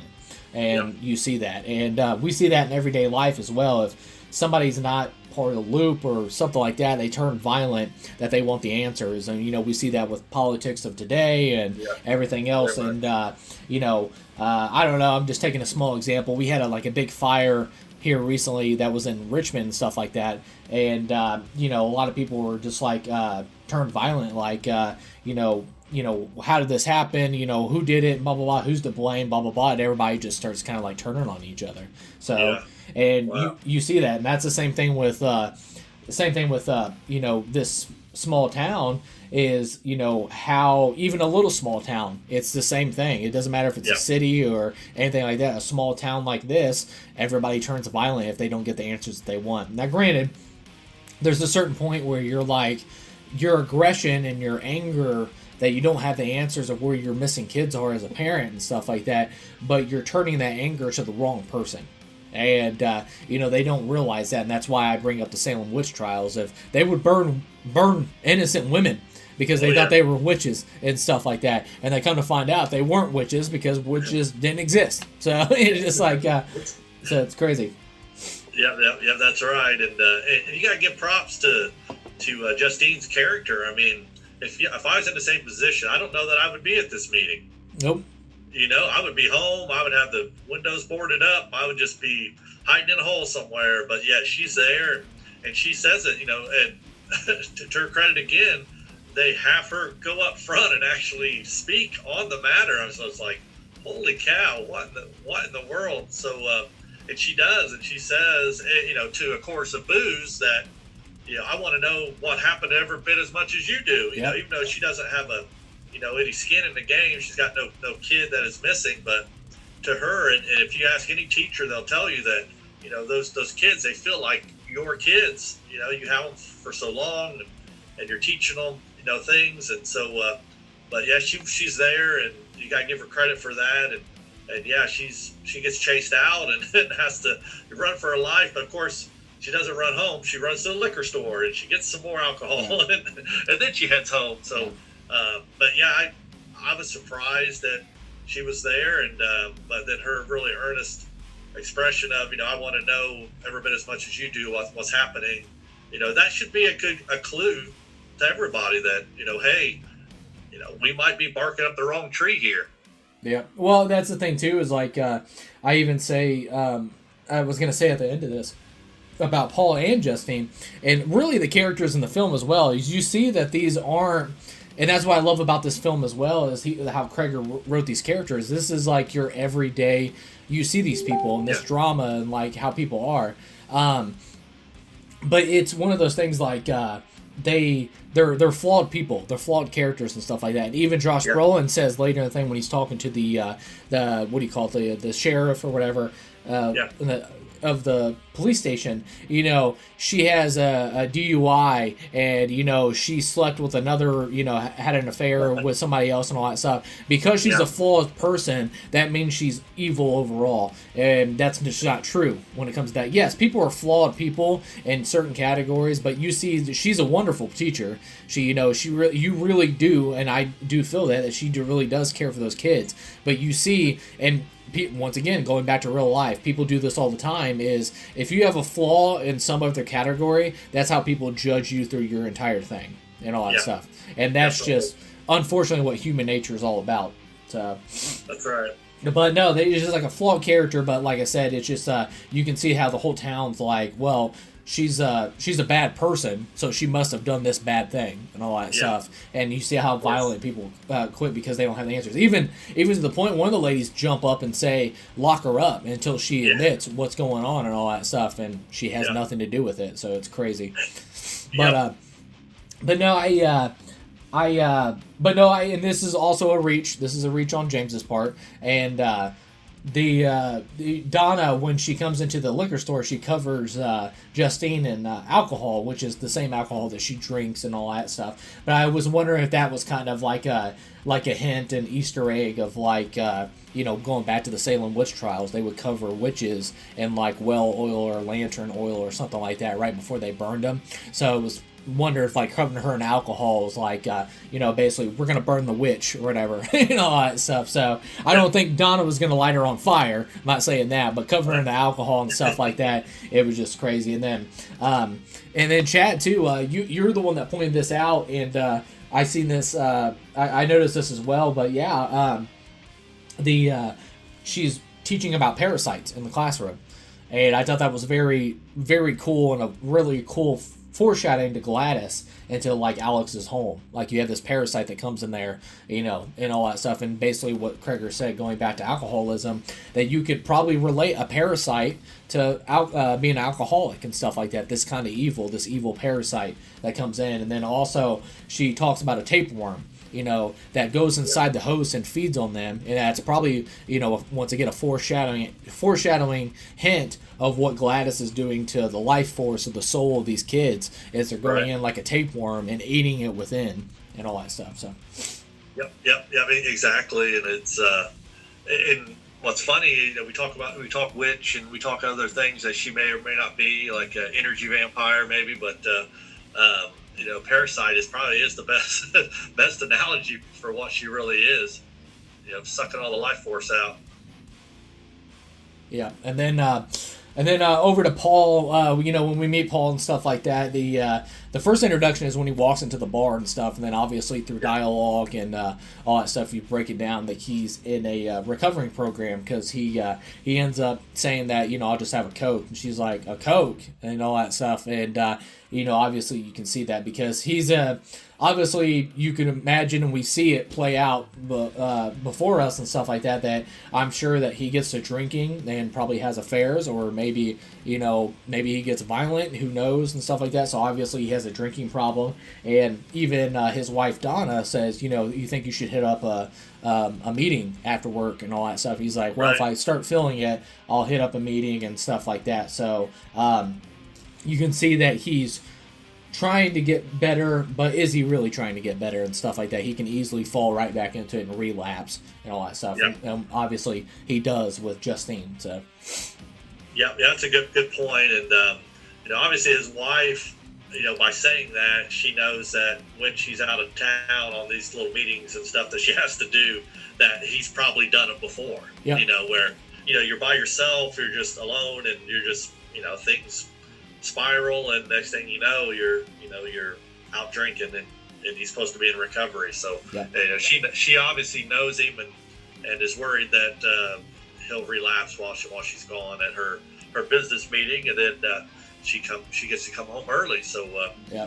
She catches him there coming in from his adventures with Justine from the night before. Yep, and like I said too, it's like following the elements of like how they're flawed. Justine is not a nice person. Like she really strongly hints, does Donna know you're here and all that stuff, and then have a drink with me, and even he points out, he's like, you're just glowing because you're getting your way. So it was just like, she's not a good person and stuff like that. She is flawed, and but that was to show all that. But no,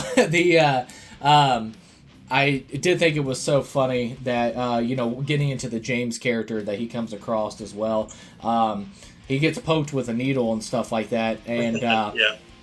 Obviously the first time that he gets poked with that needle, he, ends up punching James in the face. And, that's where I was going with it. Basically where I was going with that was, I went back to talking about like the essence of just they're both, the characters in the film are destructive weapons in a way and stuff themselves. Yep. And obviously we talked about the bullying with Josh Brolin's character and stuff like that. But with Justine, she's the destructive weapon of like marriages. She's like a home wrecker and all that stuff. And same thing with you see with Paul is basically, he's the destructive weapon to what the actual corruption in the justice system and stuff like that, because you see that he ends up sucker punching James, knocks him out, and he even unplugs the dash cam and stuff like that. So you see like the corruption. He's like a weapon of destruction himself. So you can just see it sprinkled throughout that these are destructive weapons themselves, and that's what I meant by that. So, but no, when he gets poked with the needle, we talked about it. He punches James right in the face, which is obviously, as a cop, you can't do that. And and then he unplugs the thing, and then even takes it even further and goes and reach out to his father-in-law that I did a mistake and stuff like that. And then even then, corruption in the justice system. As a proper police chief, you would go and report this, that he did something illegal and stuff like that. But he's like, well, you better hope he doesn't come in here and report this. If not, it'll be wiped out in 30 days and stuff like that, because he's family. So that's, once again, corruption, and it's just it's weaponizing. So it's not good. So it was really cool. But no, when he gets poked with the needle, it's freaks out obviously, and then punches James. He's like, I did you wrong, you did me wrong. I'm gonna get in my car, I'm gonna drive away. And then James, freaking drugged out of his mind. He's like, what? He's like, why did you hit me and all that stuff? So it's crazy. And you can see the split second of violence too, and that makes me wonder, going back to the drinking, is Paul a violent guy when it comes to drinking or emotional stakes and stuff like that? And we see that he tackles James, and as a cop, he does the proper thing. He was like, you ran from the law, you were breaking and entering, and all that stuff. I tackled you. He's like, oh, we went down pretty hard there, didn't we, bud? He's like, all right, so let's get up, let's go back to my car. And he's like, I'm not going to get poked with anything. He's professional. You see the professionalism. And then when he gets poked with a needle, it's like a snap of the thing. So that makes me wonder if the drinking as well, does it become violent like that? So it's one of those things, that's why he's probably in recovery. Or did once again, did the father-in-law pull strings for him, and he showed up on the job, maybe drunk one time and drinking and stuff like that. So there's a lot of sprinkles of what the backstory of Paul and stuff like that. But and then later, when freaking James jumps to the tent and stabs him in the cheek, and it's him, I was like, oh my god, he just poked him again with a needle, stabbed him with like 3 needles. I'm like, oh my god, he's gonna freak out. And then when he drags him, and this is Alden Ehrenreich, his phenomenal acting. He was just so funny, and like I said, that's very hard to pull off this humor, and that, like I said, you have to rely on your actors to pull this off. But when he takes him back, he's like, looks at it in the mirror and he's like, oh my God. He's like, hey, asshole, do you have AIDS? He was like, what? And he was like, do you have AIDS? You know, and he was like, I don't think so. And it cracks me up too when he talks about hey man, you're gonna split that reward, you know, all that stuff. You're not gonna take the whole reward for yourself. And he just stares at him for like 2 seconds. And he's like, it's just nothing but quiet. And it just gets out. It just cracks me up every time. Yeah, that's good, and I love the idea that, you know, you kind of planted in my head that his wife is, you know, Paul's wife is talking about, you know, going to AA meetings and stuff, and yeah, it's a very good possibility that he showed up at work and the sheriff there, you know, made him go to rehab instead of firing him or whatever. Yep. You know, it could have been one of those things where they sent him. But and this is one question I had. When Weapons begins, you see the logo, and inside in the O of the logo, there's a triangle in it. And the whole time I'm watching this movie thinking, like, what is this triangle all about? And I would have thought maybe it's because the triangle on the bell that Gladys has, but it's upside down, so it's an inverted triangle. Yeah. But I listened to somebody a couple days ago talking about it, and if you look at the AA logo, it is a circle with the triangle in it. Yeah. It has AA in it and all that. So I'm like, it seemed like maybe a bit of a reach to say that is a reference to it, because it doesn't play like a huge, you know, part in this movie. But right now, I'm just at a loss. I don't understand what the triangle was in it, and even from the standpoint that it's not a 3-chapter story either. I thought, well, maybe there's going to be 3 chapters when they first did Justine, and then they went to Archer. I'm just like, okay, so this is going to be a 3-chapter kind of a story, and you end up with 6 chapters. So I'm just like, what is happening here? So until I get a good explanation of what that triangle in the O of Weapons at the beginning when it shows the logo, I'm just going to go with the idea that it might be the AA logo, and I don't know any better. So that's what I'm going with.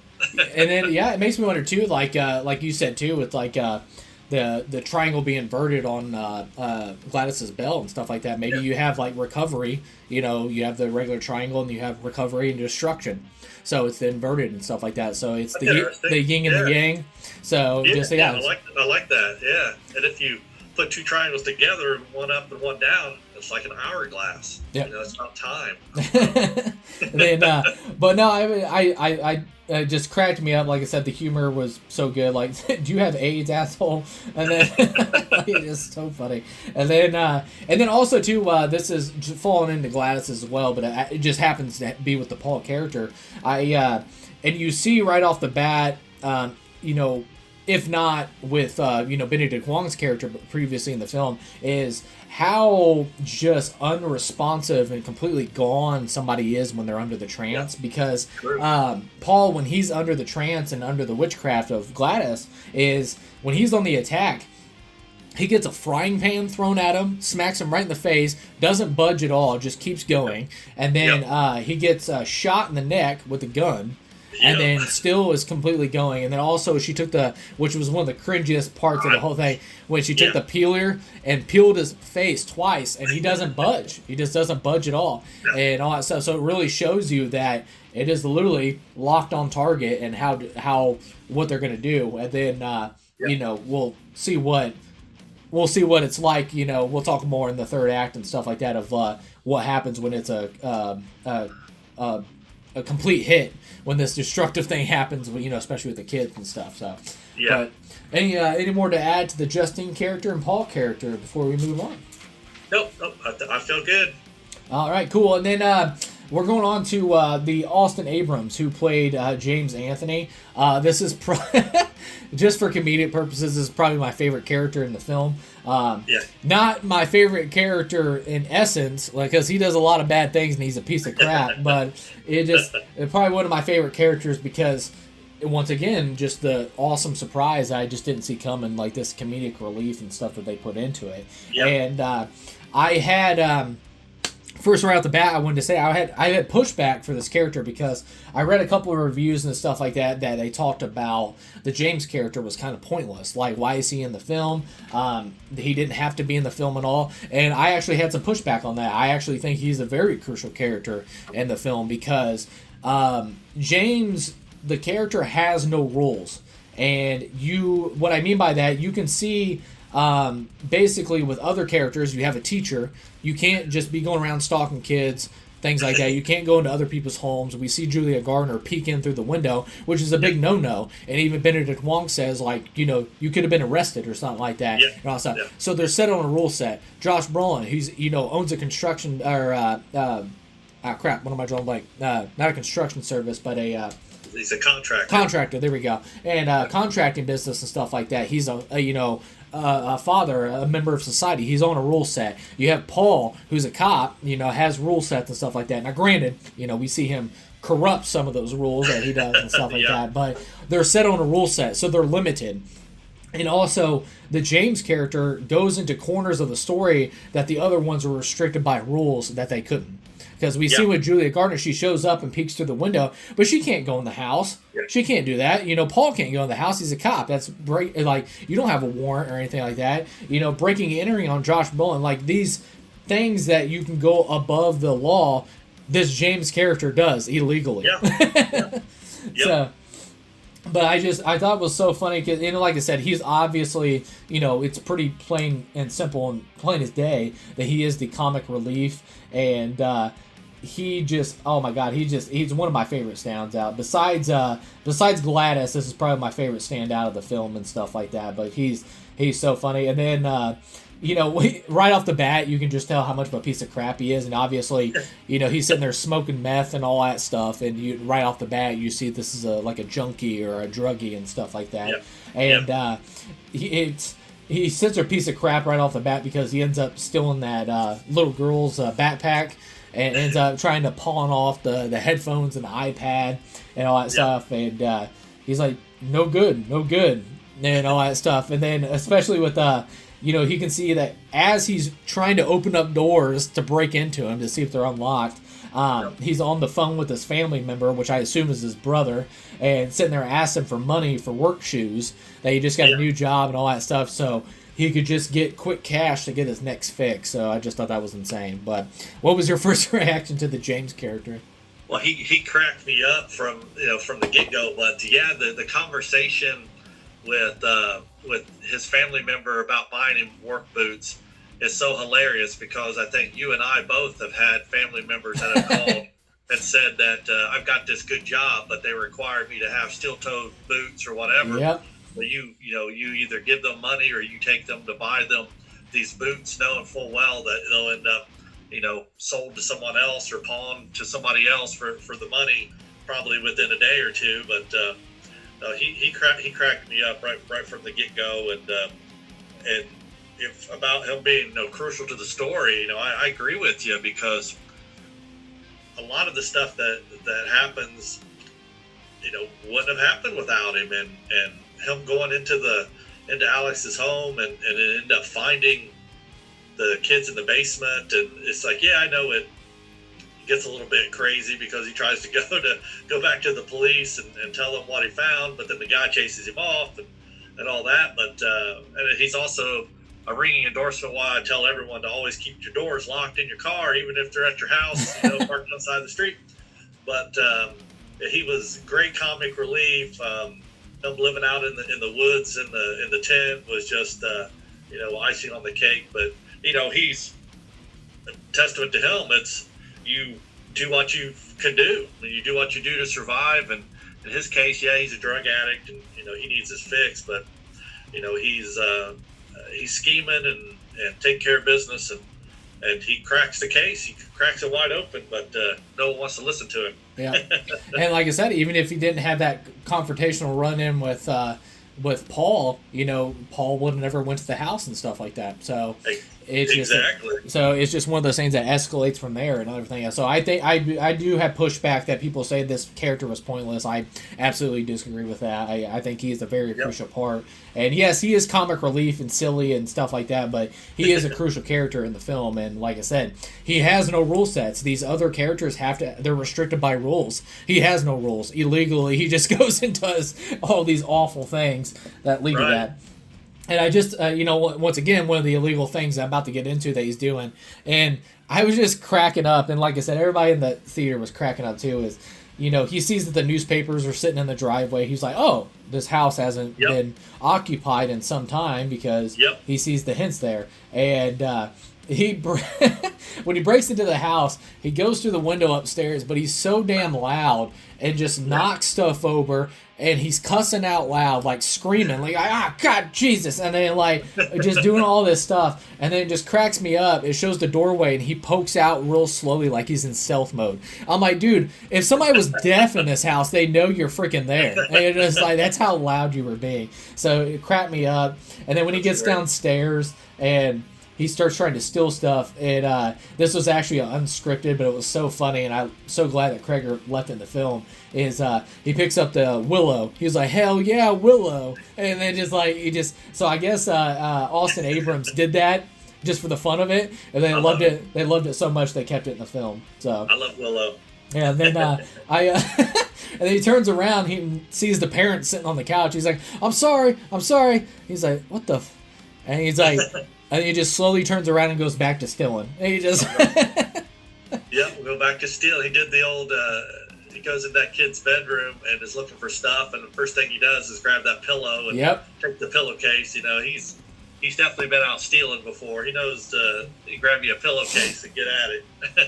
And then once again, I'm sitting there freaking laughing, trying to get all the stuff that he did, but it's when he does a 911 call, he's like, and he realizes that there's a $50,000 reward that people know where the kids are, which he does, and he was like, hey, you guys want to meet me somewhere at the money? Because he's like, I don't like to go in the police stations. They make me, phobic and stuff like that. And he's like, yeah, they're over at this house, staying in the basement in a circle doing some freaky stuff. He's like, I don't know what the crap's going on over there. He's so good. Yeah, it's good, and it takes him.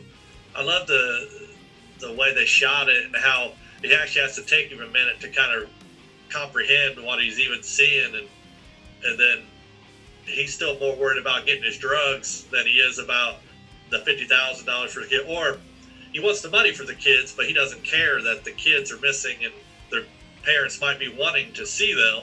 It's more like, I just want the money, and that's a drug addict for you. Yeah, then we got to that before where he's sitting there. He's like, "Do you have AIDS, asshole?" And he's like, "I don't think so." And he's just so calm about it. He's like, "I don't think so." And then when he sits there and says you're gonna split the reward, and he was like, and then he gets out and just doesn't say anything, just walks to the door, and he's like, "Ah, man." And then he's just like, "Oh man," but he's an awesome actor, and it was cool to hear that. He is actually one of the OG cast members, and we'll talk about that later, but he was actually one of the OG cast members that stuck with Cregger through like the strikes, the writer strikes, and the actor strike, and all that stuff, and he was the OG that stuck with him through the whole thing, so that was really cool to see. And then obviously having that connective relationship and that that connection together just in general, as he's actually going to be the lead of the Zach Cregger's Resident Evil film. So very excited to see him in that, because like I said, I thought he was awesome. He's an awesome actor, and he did an awesome job in this. But he's besides Gladys, he was one of my favorite standouts of the film. So any final thoughts on Mr. James before we move on? No, that was good. That's excellent coverage of him, and he's amazing in it. And I don't know what people were watching if they felt like he wasn't integral to the story. So, more power to him, I guess. But I loved his comic relief. It definitely needed it. I mean, I would love to see a supercut of it without him and see really what it felt like, because I think it's a totally different movie without him in it. Yeah, he's and then like he's waiting for the guy to open up the pawn shop, and he's sitting there dancing and all that stuff. Right? I'm like, God, this guy's such a goofball. So. That's like that was a Clerks throwback to Yeah. me. Just thinking with his long hair, his hat all backwards and stuff. I mean, he looked like Jason, and he just like doing his thing. If he had a little chubby buddy with him, it would have been perfect. A Clerks callback, but yeah, I loved it, and.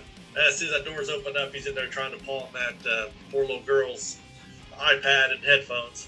Yeah, and once again, like credits to Zach Cregger's writing and stuff like that. It's so realistic too, because I've had so many, I've been like going to Walmart parking lots. If you're walking out of a convenience store or something like that, but early in the film, Justine is like a drug addict, who's just trying to get their next fix. Yep. They'll make up any story that they want.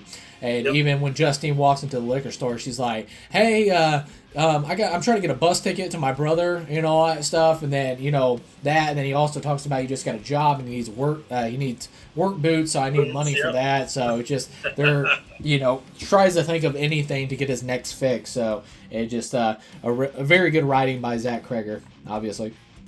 Yeah, drug addicts, man, they're the best hustlers around. They'll get it done one way or the other. They gotta rob, steal, whatever they got to do it, and that's just part of the lifestyle. But all right, so we're gonna move on, and this is a duo as well, just like we did Justine and Paul. I actually want to do a combination of two characters, and that is Amy Madigan and Cary Christopher, who played, of course, Amy played Gladys, and then you have Cary, who played Alex, and then. Right off the bat, I thought with, like I said before, you have witches who make, like, pacts with the devils, and you can see that that's how they get their power, but also at the same time, they get the powerful, like, magical weapons and stuff like that we see with the Belle, and she knew all these rituals and stuff like that, but, before we get into Gladys, and I want to break her down the most. She's my standout of the film. I think Amy Madigan, of course, she's an Academy Award nominee, but she's just phenomenal in this. And before I gush about her, I want to talk about the Alex character first. And did you want to talk first, or you want me to take it away? Yeah, you go ahead this time around, and I'll just I'll piggyback on you. Okay, cool. Yeah, and then Alex, man, and then Cary Christopher, man, he kills it. The kid's absolutely awesome, and he not only is a sweetheart of a kid, and I'll get to details why. Not only is he a sweetheart of a kid, but he's a very capable kid too. He's not dumb. He picks up on stuff, and like I said, I really like that a lot of films kind of struggle with that. They write kids too dumb, but they also sometimes write them too smart. And that's like the same thing with like the Goonies. The kids are like cussing all the time. Or you have like It or something like that. These kids are like dropping cuss words left and right. Because that's how kids talk. It's like, when they get around and they're secret from their parents and stuff like that, they talk like that. It's just like, it's no hard bars. Like, the kids have no filter. It's crazy. But with Alex, he's such a sweetheart, but he's also not dumb. And that's what I say a lot about writing characters or kids in other movies is, yes, kids are still growing and, intelligence, things like that, but some movies write them to be just absolutely stupid, make the stupid decisions. But with this one, I really like how Cregger wrote the Alex character, and what I meant by, he's so capable, and it's very heartbreaking too. You see the story and how it just keeps unraveling, and how more and more his parents are deteriorating away. It's very heartbreaking to watch Alex go through that, and that like crushed me. I was like, this poor kid. And then also, going back to Cregger with his father and his alcoholism and stuff like that, it's just like, you can see that heartbreaking thing happening to your parents, and like I said, how he transitioned that over, it was so beautifully done. And and what I mean by capable is, right off the bat when he sees Aunt Gladys, he's like, he knows immediately something's wrong. Like, his parents are in this weird trance. They're acting not themselves and stuff like that. And he ends up even jerks away from Gladys when she tries to reach out and touch his cheek. He jerks away. He was like, no. I'm like, I don't know you, lady. Like, something freaky's going on here. Like, right off the bat. It's not like, oh, we need to let this build up a little bit and then he'll realize something's wrong. No, he's a capable kid. He's like, something's not right with this chick. And then he also takes the water and chucks it on his dad because he knows like something's wrong. He's like, what is wrong with my parents? Like, this is not them. So I thought that was very cool how he did that in The Capable Kid. And also the heartbreaking moment when he comes up to his dad and he's like, Dad? And he was like, what's up, X-Man? Because he kept calling him X-Man. And he says it all slow and like just exhausted and deteriorated because the Gladys has probably been feeding on their life force the entire day and stuff. So yeah. That's great. Yeah, Alex is a great character, and the kid who plays in Cary Christopher, I saw that he's an Emmy nominated actor. He's in Days of Our Lives, a soap opera, but so it's a daytime Emmy nomination. But just goes to show that he's got some chops. If you've ever seen people that have been on soap operas and stuff, they film like every day. I mean, it is just like nonstop. So he's definitely got some acting chops, and he's going to continue to do great things. And I loved his portrayal in there. Back to what you were saying, that he definitely, if you think about some of the other characters in the movie, he seems smarter than most of them for sure. I mean, he picked it up pretty quick, and he knew, I think, when his dad didn't show up to pick him up at school, that something was up, like right away. So he's thinking on this whole walk home, you get to see a little montage of him walking, past the highway and over this bridge. It's a pretty heartbreaking little montage of him just trying to get back home, and then he walks up the grass into the front door, and right away it's like something isn't right here, and he plays it so well. And in that dinner scene where he throws the water on his dad, because I'm assuming like it feels like him and his dad interact more, maybe like Josh Brolin and his son's character, it's more of that father-son thing. And so he hits him with the water, and he doesn't move, and but the Glass gets into it right away. She's just like, here's how it's going to be. Tells him like, basically I got control of them, and I can have them do whatever I want, and that includes killing you, eating each other, whatever I want them to do. And so that's kind of interesting that she would say the eating part when we kind of get to the end of the movie. But he did an awesome job. And once again, you see him at school before the kids disappear. You get that scene where he takes their personal items so that she can entrance them, and you can just see the change in him from when you first see him to now. And back to my point of you never know what's going on in someone's life. In this case, it's supernatural, it's a switch, but it could just be like she could have been a normal person that come into his life but caused chaos, and now he's feeling it, and he just needed someone to reach out to him and help. But in this case, he was worried that his parents would do something crazy because of Gladys, so he just internalized everything and tried to soldier on again. Yeah, and and it's like and what's with his parents as well. Just like it was just heartbreaking because he's doing everything because you see it right off the bat when his father picks him up. He's like, "Did you kiss any supermodels today?" and all that stuff. And, you see he has this awesome relationship with his father. He's like, how was your day and stuff like that. But obviously, you see with Matthew, he gets almost bullied every single day. Gets a pencil thrown at him, gets kicked in the back of his backpack, all that stuff. And even, I relate to that too because I got bullied, and I had a horrible scarring acne growing up, and I got bullied all the time for that stuff. And but when I came home, I never told my parents that. I just pretended it's like it's one. It was a great day. It was a great day and stuff like that because you don't want to admit that, but. It's just to see that kind of infused in that was beautifully done. And then, I'll never eat chicken noodle soup the same ever again.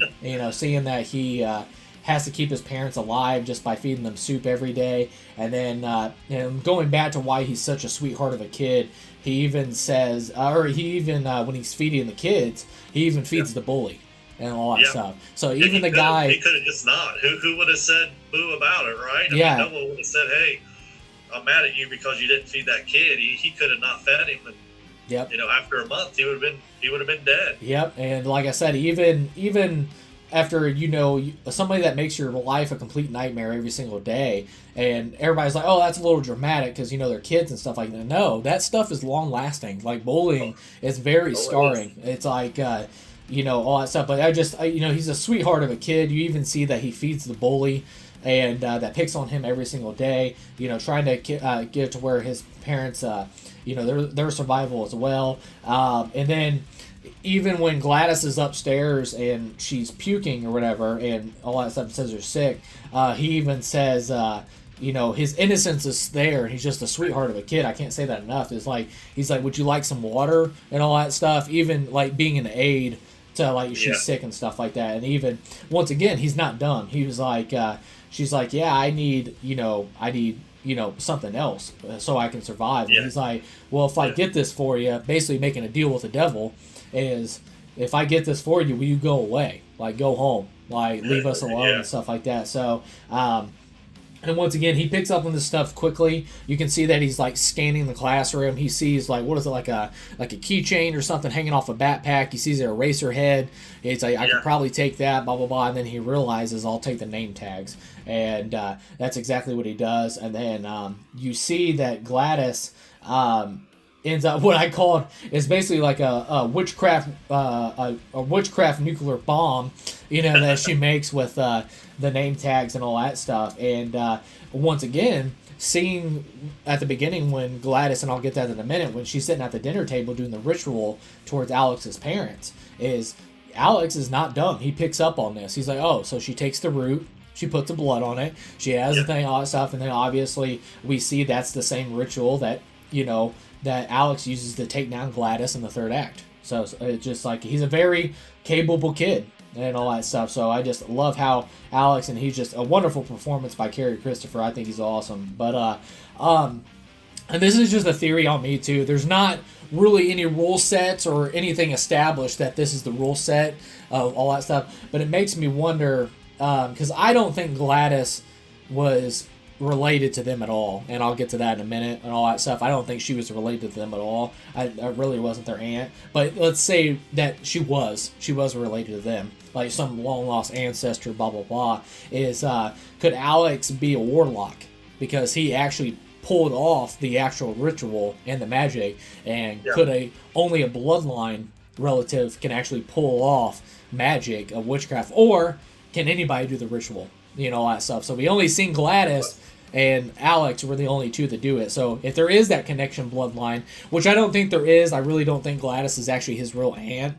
I just think she's, I'll get to that in a minute why I think that. But, but if they were, Alex could possibly be a warlock. So you're just like, it's pretty cool. It's a good question, because I know I saw a couple people mention that in their comments, that you would think that, I don't believe it's that they're related as well.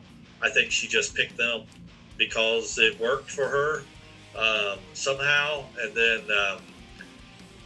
but could Alex pull this off without having some lineage that made him magical in some way? So that, that is the question. And my thought is, initially was, why would she even show him these rituals at all? Why would she risk the idea that if he turned on her at some point, that he would be able to kind of do the same thing that she's doing to these other people? So in the end, it's, did she see him, either they are related and had this lineage, or did she just see him as maybe, her protege, that she's showing him how this stuff works, and in ways that it doesn't make sense to me, that if you're wanting to live forever and you're going through all this trouble to kidnap these people and bring them in and drain them and all this stuff, but yet you let this kid see kind of the nuts and bolts of how it works, and he ends up using it against you and killing you. So it's like, was she thinking that if she showed him all this stuff and showed him how to get this power that he obviously doesn't have because he's being bullied and everything else that's going on in his life, it's like, hey, I can show you how to be powerful this way, that he would be on her side and say, like, no, I understand, or I don't know. It's just, I've been thinking about that a lot, knowing that we were going to be doing this today. It's like, why would she have gone? Why would she have possibly shown him how this works to the point that he could replicate it and kill her without her? Because she seems smart. She's been around a long time. You know, she's powerful. Like, why would she do that unless she was thinking maybe he would be somebody that she could teach and would continue on with what they're doing and help her continue to bring people into the home so that they could, she could continue to drain them. So, yeah, I mean, there's a lot of open-ended questions on that one, but well, that's just my thoughts. Yeah, what I don't think I think she 1000% was very underestimated Alex. Like I said, I think you know, she's been alive, which I assumed that I'm taking the guess that she's been alive for hundreds of years, and the thing about it is, like, she doesn't take any kids as a threat because they're probably like, they don't have the intelligence of that. Now, the dinner table scene and showing him the ritual, I don't think she was showing him. I was thinking she was like basically flexing, like, I can do this to your parents. So I think she meant it in a threatening manner, not in a teaching manner. I think in a threatening, you could possibly call it a teaching, like basically a threatening manner that this is what I can do. Even though she's like, well, I can do the ritual, free of any backlash because, you know, he's a kid. There's no way, you know, anything can come of this. So I don't even think that was in her mind. I think it was purely in a threatening manner, like, I can do this. I can do this to you. And I can make your parents, you know, mess themselves up, blah, blah, blah. And the same thing, too, I think when she says, Alex, we're leaving tomorrow, and she takes Alex with them, I don't think it was in a protege manner. It was basically like, until I can find my next family, and this is going to be horrible wording, but it's really what she was probably going to do, is you're a on-the-road snack. Like, I can just feed off of you until I find another family and I'll get to why I think the kids were a very powerful source to feed off of for her. And she's like, she probably is going to take Alex with her because she's like, oh, I can feed off of you until I find my next family that I can feed off of. And that's why she probably took Alex. But I don't think it was. It's not a bad theory. Like I said, you could totally be right as well. But I don't think it was in a teaching manner. I think it was like a purely just a threatening manner that I can do this. But once again, I think she underestimated Alex and how capable he is as a kid, because he's like, I'm picking all this stuff up. So, you know, all that stuff. And then we see that he is the one that takes down Gladys and basically gives her a taste of her own medicine. So it was awesome. Yeah, and it wouldn't have been to her advantage to entrance him. I mean, sure she could have done it and then had him do tasks for her, but he would come off so robotic and weird that I think it would raise a lot of questions. So she had to leave him, normal, untouched. Yeah, just to do the task that she wanted him to do. But I think once she even got the kids into the basement, she could have added him to it, and used him. But in the end, she didn't want to have to feed anybody. She didn't want to have to clean up after everybody. So she was he became her little slave to do that stuff, and still be a public face for them without her having to go out and put makeup on and do all that crazy stuff that she was doing. So, she definitely, without a doubt, whether it was, one theory or the other, she underestimated that he was paying enough attention to replicate what she was doing, and that he knew what was happening a lot quicker than somebody else in their situation would, I think. Yeah. And then, but no, do you have any final things on Alex before we turn over to focus on Gladys? Oh, no. That was good. That was a good coverage of him, and kudos to him. He did an awesome job, and I think we'll see him pop up in a lot of movies over the next few years for sure. And he deserves that because he was phenomenal. Yep. And then I also heard that Cary Christopher, the kid, he's actually going to be in the Lantern series that they're doing, the Green Lanterns or whatever on HBO. Nice. So he's going to be in Lantern series. Not big role, small role, I don't know, but I know that's his next role that he's going to be in. So that's cool. But no, we're going to move on to Amy Madigan. And like I said, one of my favorite standout of the film. Absolutely incredible. She's absolutely horrifying, absolutely just hyperatic, like really just shows why she's one of the best actresses in the game. And like I said, she's an Academy Award nominee. She's awesome. But going to Cregger, we talked about it before. He said she was inspired by Anton Chigurh. You have that kind of like that folklore thing of like witches wearing wigs. So I love how she has like the orange wig on and stuff like that. And then you seen underneath too that she's got that like old gray like balding, and like all her hair is almost gone, like the creepiest witch. And then you have this crazy makeup because she thinks this is presentable. Like, you can tell that she's probably been alive for hundreds of years, and she's like, oh, I probably look good. I'll just throw some makeup on and I'll blend in. Same thing with like Anton Chigurh from No Country for Old Men.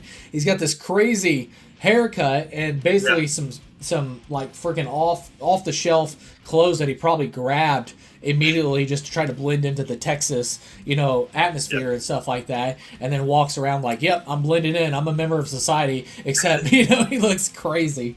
So, it's nuts. But, and then also, I'm going to go two things here. We got into it a little bit before. I'm going two different angles here. I don't think Gladys is really family. But let's say she is family. They even have hints to it. They say we haven't seen her in 15 years. And she even says, I haven't seen you since you were a baby. So it makes me wonder if, like, did she realize 15 years ago that she had cancer? So she went off to try to look for a cure, and so basically she fell into witchcraft and had crossed paths with the devil of like trying to make a deal that I do these powers and all that stuff, and I do the deeds of the devil if you can give me some kind of way that I can cure myself of cancer. That's if she is actually family related. So that was my theory on that. No, I agree, because it's hard to, they do such a good job of keeping it so ambiguous that you just don't know. But I think one of the things that lends itself to the idea that she is a lot older is what you're just talking about. So she has been around for a long time, and I think she doesn't put herself out there. She's not in public much. She's squirreled away. So for her, this is how you present yourself to the public, so I agree with the idea that she would just grab whatever and just said, like, putting this makeup on, and she has no idea how to do it or what looks good. But it's like, I got to go do this. Crap, what do I do? And this is how I do it, So she wouldn't look up a tutorial on YouTube or anything about how to do it. She just like, this is what you do. And it makes her more disarming by seeing her, because you're thinking like, oh, well, this poor old lady can't even put her makeup on right, and her wig is terrible. She almost has an alien-like appearance. It'd be like somebody coming to Earth and trying to assimilate, to just say like, well, this is what they're doing. This is how you be human. And what I said earlier when she talked to Marcus, when she said, I'm just a regular human being. Normal people don't say stuff like that. So it's just so alien to her to be in public and to be talking to people that, she just comes off as, a doddering old lady that just doesn't know any better. Yeah, and like that. It reminds me too. I hate when I hear guys say I'm a nice guy.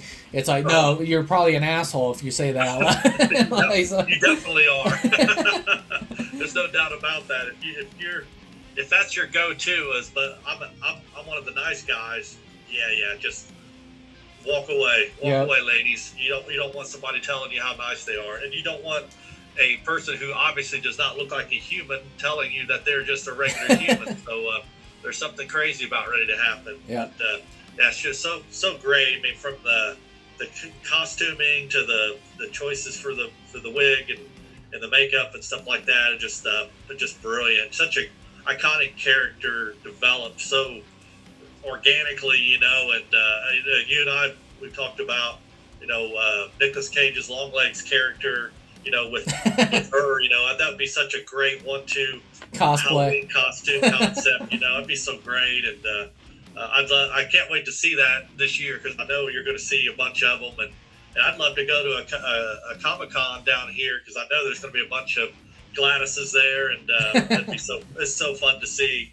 That tells you, and I know probably every filmmaker goes into a movie thinking, like, I really hope I can create this iconic moment in my film, or this iconic character, developed in my film, that just goes on with the test of time. And I think in this case, that's what he's done, and I imagine Amy Madigan, she'll end up, pretty popular coming up in the next few years, which is great. I haven't seen her, in a big role for a while, and she definitely deserves it. And I could see her, going on, talk shows and stuff, obviously, and talking about it. But I could see her at horror cons and stuff like that, where she's now this character, which is so great for this part of her life, in her life, as far as being an actor. And suddenly now you're known for this, really iconic horror character. And nobody gets behind actors and actresses of horror movies than people that go to the horror cons, like, so it just becomes a whole life of its own, which is awesome for her. And she definitely deserved it. She was phenomenal in the role. Yeah, and it's so funny too. It's like that. It's just another, a throwing roses as Zach Cregger applauding what he pulled off, because what you literally just said, it was so funny, because he said he was inspired by Anton Chigurh, and you said it felt like you were looking at an alien, like something from another planet. And that's exactly the words that the Coen brothers used when they designed Anton Chigurh. They said we wanted to look like he was from another planet, and he was an alien. He's not human or whatever. So that's so funny that you said that, because there's, once again, credit to Cregger, pulled it off if you're getting that kind of reaction from somebody. So it's cool. Definitely, yeah. That was, she was phenomenal. Yep. And then once again, like I said, I had my one of two theories, and if she is a family member, did she go off for 15 years once she realized she had cancer or some kind of sickness that was going to be fatal, and she made a deal with the devil and blah blah blah. But all that went out the window when she said consumption. So when she was talking about Benedict Wong, she was like, "Oh, they've kind of had a touch of consumption," and it's like, what? And just like, so that immediately was like, oh, she's been alive for hundreds of years. Like she's old. Like, I was just like, oh crap. So that was just like, such an eye opener, and like, it was such a cool deal. And I think that's what it is. I think she's been alive for hundreds of years. I don't think she's related to Alex at all. I think she feeds off a family, and then she moves on. And then she, once she depletes all that, she moves on. And once again, is this the same thing for other small towns? Is this so embarrassing because we didn't know how this happened, so we never said this publicly? So there's no footsteps or tracing footsteps to go back to Gladys, because nobody reports this stuff, because they're just like, how do we explain this out loud that we lost 17 kids? And then, oh yeah, they're just being fed on by some crazy somebody with dark magic and stuff like that. You'd be counted as a psychopath and all that stuff. So absolutely, and the idea too that she's not related lends itself to anonymity. So if you've got this lady that is related to these people, and suddenly she's living with them, and then they disappear, it raises too many questions. So one thing that you get some conflicting timelines a little bit in it is because the parents say at one point that she is their aunt, and then at one point she's one of their mom's aunts. Yep.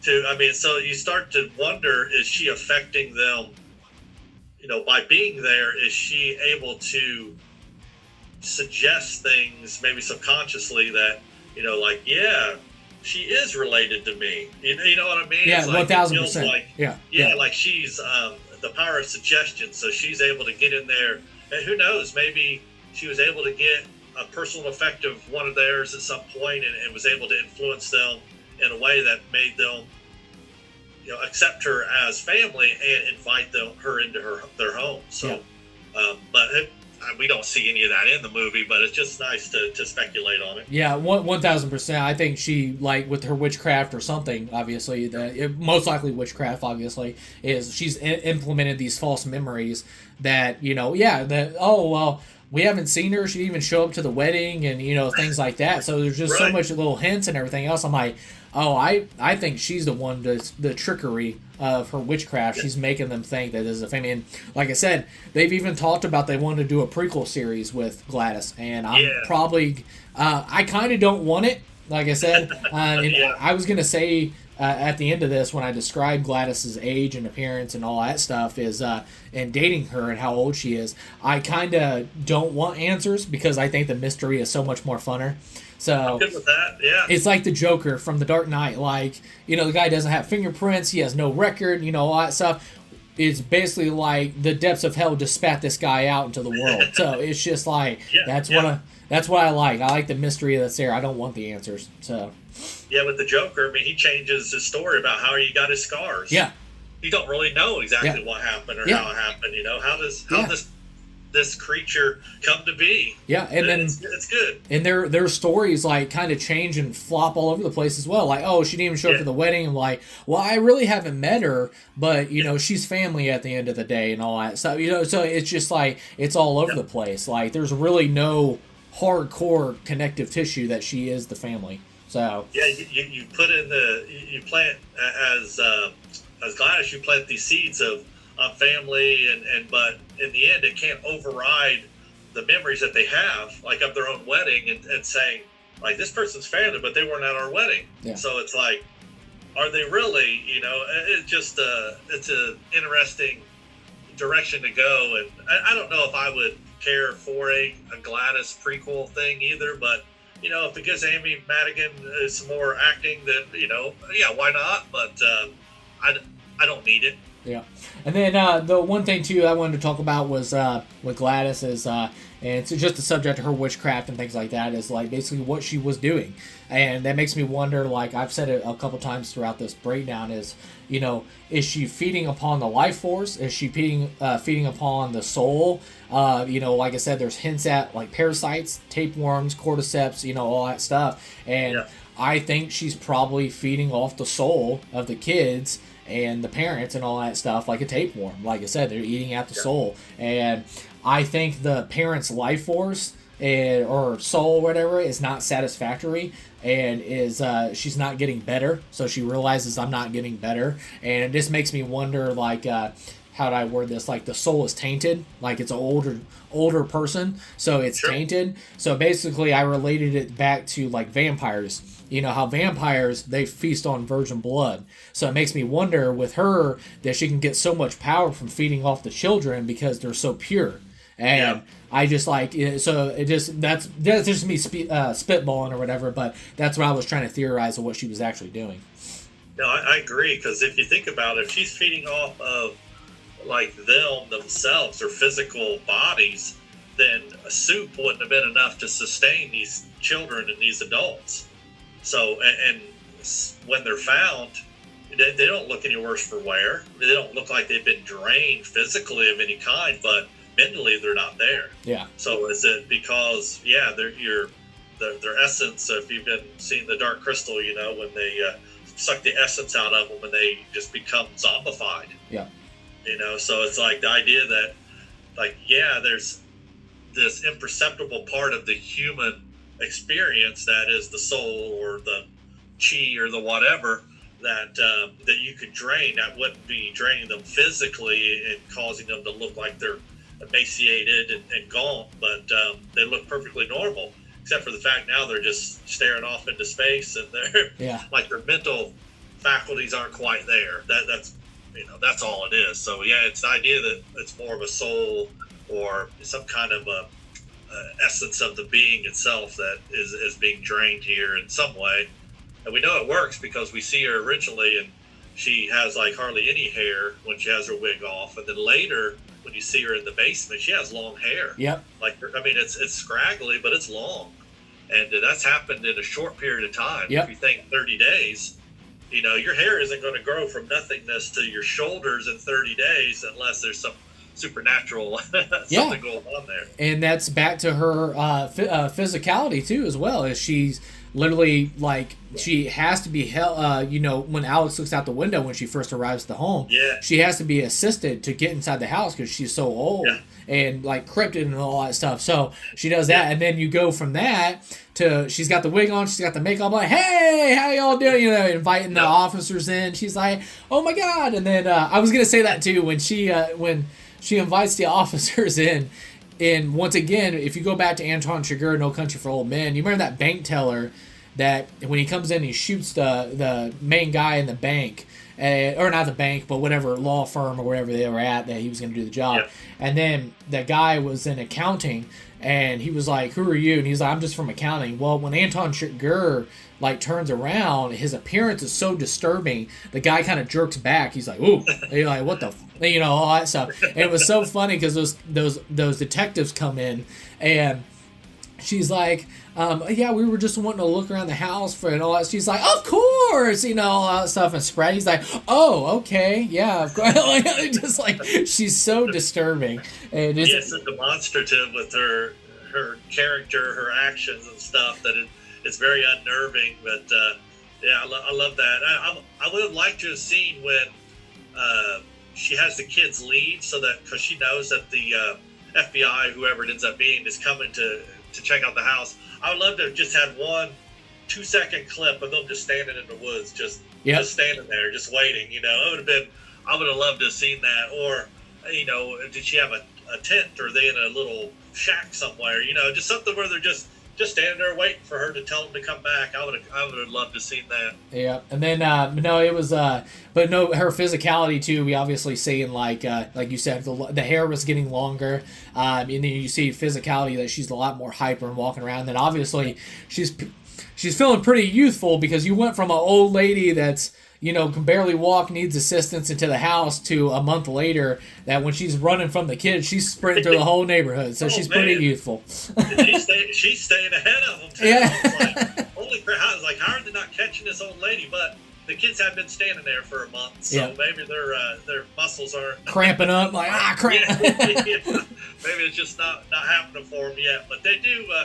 They do come into their own at the end, though. They do get to her. Yeah, and then we talked about too. I wanted to get in a little bit of the witchcraft. We already broke down that Benedict Wong. We actually see the witchcraft for the first time, and the big bomb of the movie. It's like, oh crap! It's a freaking witch. So it's crazy. And then we talked about the bell and the 666 and the 3 triangles and the triangle, 3 corners of the triangle and all that stuff. And then you see that she's actually crafting a person into a weapon. A heat-seeking missile is how Brolin describes it. And then what she does, and we finally figure out what happened at 217, is basically she crafted this witchcraft nuke bomb, is what I call it. And it looked like in the bowl, because she has a bowl, and if that's supposed to represent... crap, why am I drawing a blank? What's the cauldron? The cauldron, there we go. Like the black pot of the witch. Yep. And she basically, it looked like, I don't know what it was. It was either crushed up leaves, black leaves from the blackthorn tree, or it was like actually soil from the actual like blackthorn tree or whatever. So I seen it looked like some kind of soil, but maybe crushed up leaves. And then obviously she tears up the 17 kids' names tags, and then she spits and then chucks a lit match into the pot, and it does this big boom. And then the final thing that she does is she rings the bell. And I think the scene is incredible, and it's very creepy. And like when she summons the kids, it's I think it's a violin screech. You can hear like all that stuff. It's just like, I love the music, and like I said, I got very like Hereditary vibes, like very creepy that came off, and I just it's just like it's crazy. But and once again, going to the appearance, the first time that we see her with Benedict Wong, she's just horrifying to look at in the most disturbing way. Like, she's colorful and hyper and all that stuff, but there's something just so disturbing to that. And obviously we see that switch, and this goes back to Amy Madigan's incredible acting, is we see the switch. Like, she's very hyper and active and all that stuff, disturbing, and then it goes into horror disturbing. And it's when she goes to the dinner table with Alex, she's like, "Are you watching?" And then she does the ritual, and then Alex's parents start stabbing themselves with forks. And then you quickly realize, obviously we're dealing with a witch, but we already got that with Benedict Wong, but also we're dealing with a monster. Like, she's a monster. And she tells Alex, she's like, "I can make your parents eat each other if I wanted to." And just spine chilling. Yeah, absolutely. And it's it's funny, you talk about her appearance, her makeup, and stuff like that, and her actions. Meant to. You think like stuff in nature, it's all colorful and things. It's meant to kind of draw you in and get your attention and kind of catch you off guard a little bit. Because animals and plants and stuff in nature, they use colorful appearance in order to attract mates or attract victims and stuff like that. So it's just it's interesting that they would have her be so open and bubbly and bright and shiny, and then you put her in the scene you're just talking about at the dinner table, and she just gets super chilling really quick. Where it's just I could have them do whatever I want. I can have them kill you if I want to. So yeah, and that's when she turns into horror movie mode. Yep. Oh, we're having an appearance by Evie. We done. Is Evie there? We done. What's up? Is that hi? What you doing, Evie? How you doing? I know, I'm taking forever. We're gonna wrap it up and stuff. Like I said, we're almost done. Almost done. Let's say everybody say hello. Hi. All right, we chill out. I'm almost done. Love you. Oh, you got my note? Oh, thank you. You didn't open it for a while. I love you. All right, so yeah, and then going back to some of the witchcraft too. We see that obviously it's pretty plain as day that she's turning people literally into the title of the movie. She's making them into weapons, and I also thought it was really cool the salt barrier. Like basically, it's like they stand guard. It's like a defense mechanism, protect and if you step over the salt barrier, it's like basically triggered. It's seek and destroy time. So it is like, and we see that. And once again, that's why I'm so excited about him doing a Resident Evil movie. You see the parents just like bull rush, trying to tear through the door. And then you got freaking, once again, Paul gets shot in the neck, gets a peeler, to his face and all that stuff. And he's just still coming forward. So it's just unrelenting. And then obviously we get to one of the best third acts in a horror film ever. We see that Alex went upstairs and he does the ritual and basically gives Gladys, a fatal taste of her own medicine. And like I said, the whole last 20 minutes of this film is, amazing. And it is. And you see what happens when this witchcraft is weaponized and it's a direct hit. we see this like chase montage and it's very funny and all that stuff. That you see like neighborhoods like, what the crap? Some old lady like sprinting through the house and the kids are busting through the windows, busting down walls. She even locks that fence and they tear through that. That comes tumbling down. And then we get into one of my favorite shots, if not my favorite shot of the whole film, is that one POV shot over the shoulder of the one kid, goes through the door, goes through the glass sliding door, goes through the front window, and tackles Gladys to the ground. And she, as she's being attacked by this single kid, she turns around, looks at the house, and just like werewolves, like it's just a herd of kids come crashing through the thing and tear her apart. And I even said it in my review, culminating into one of the what the holy like it's just crazy. It was like what it was one of the biggest WTFs ever. They tear her apart and I was like, I thought they were just gonna beat the crap out of her, and I was just like, oh. And then all of a sudden I seen blood start squirting. I'm like, oh, they're tearing her apart. And then the kid grabs her jaw and just rips her head off, and I'm so like good. Oh, I'm like, they are literally tearing her apart. And then you see her limbs, and it's just a puddle of blood, and just limbs everywhere. So it was nuts. And like I said, it was insane because, like I said, everybody in my theater was laughing. And like I said, I credit to Zach Cregger, man. You have no idea how hard it is to infuse horror comedy together to get that reaction from the crowd. You're watching a lady be torn apart and people are laughing in the crowd. So it's such a well done film, and like I said, one of my favorite third acts ever in a horror film. It was just awesome. So absolutely loved it. But any final thoughts on Gladys before we get to our final thoughts on the Zach Cregger's weapons? Yeah, and just in response to her physicality, at that point, we get a nice some comic relief of her just running through the neighborhood, and it's some nice long view shots, back where she just zipping by the screen, and neighbors are barbecuing or just having a normal, daily routine on a Saturday, and this lady just kind of her arms up, just kind of, running as well as she can through the scene, and it's just funny. And I think a lot of the laughs, as she's being kind of torn apart, is just the reaction to, those shots of her running through, and then the kids, getting closer and closer and closer, and I think it's one of those, relief things where it's like, man, it went on for a little bit, that scene, and then once they finally get her, you're just like, you're gonna beat her up, you assume they're gonna beat her up, just like what happened with Marcus, and instead, you get this, man, like Evil Dead-ish or Dawn of the Dead, or kind of ripping apart thing where they're really zoomed in on her face at one point, and her tongue's kind of out, and she's like kind of screaming, and just the agony on her face was so good, and man, they physically rip her apart. It was fantastic. Yep, and it was I don't know why I just kept getting the Evil Dead 2 when Ash cuts his own hand off. It was just like, it's such a comedic moment or whatever, but you have a guy that's literally taking a chainsaw and chopping his own hand off.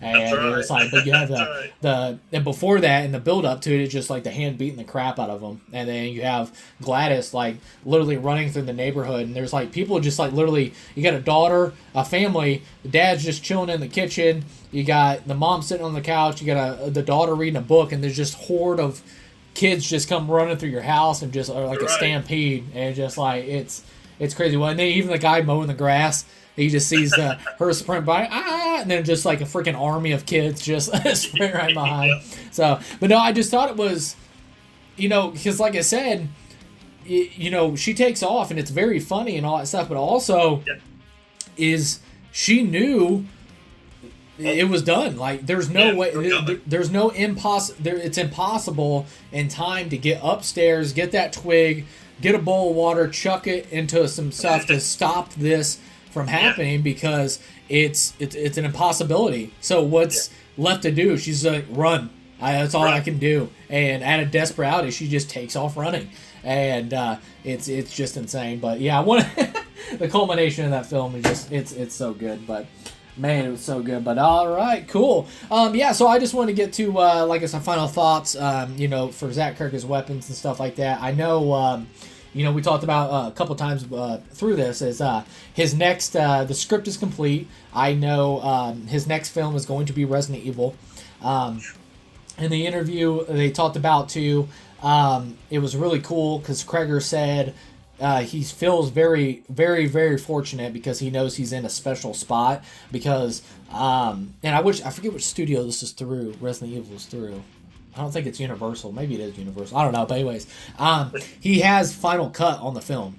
So he wrote the script. He has final cut in the script. He has final cut in the film. It's literally his film. It's going to be in and out his film. So they are going to let him do whatever he wants with the film. I know he said it's going to be the roots of the game, of why it's so scary and why it's so special. It's be definition in the essence of the game and inspirational and stuff like that. But he did say, which kind of has me hesitant, but also at the same time, and I'll tell you why, is there will be no legacy characters in the film. So, It will be an original character, but it'll be in the world of Resident Evil. And at first I was like, yeah, I would love to see Leon. I'd love to see Chris Redfield. I'd love to see Claire. I'd love to see all these iconic characters, Jill Valentine, things like that. But also, I kind of had that with Resident Evil 7.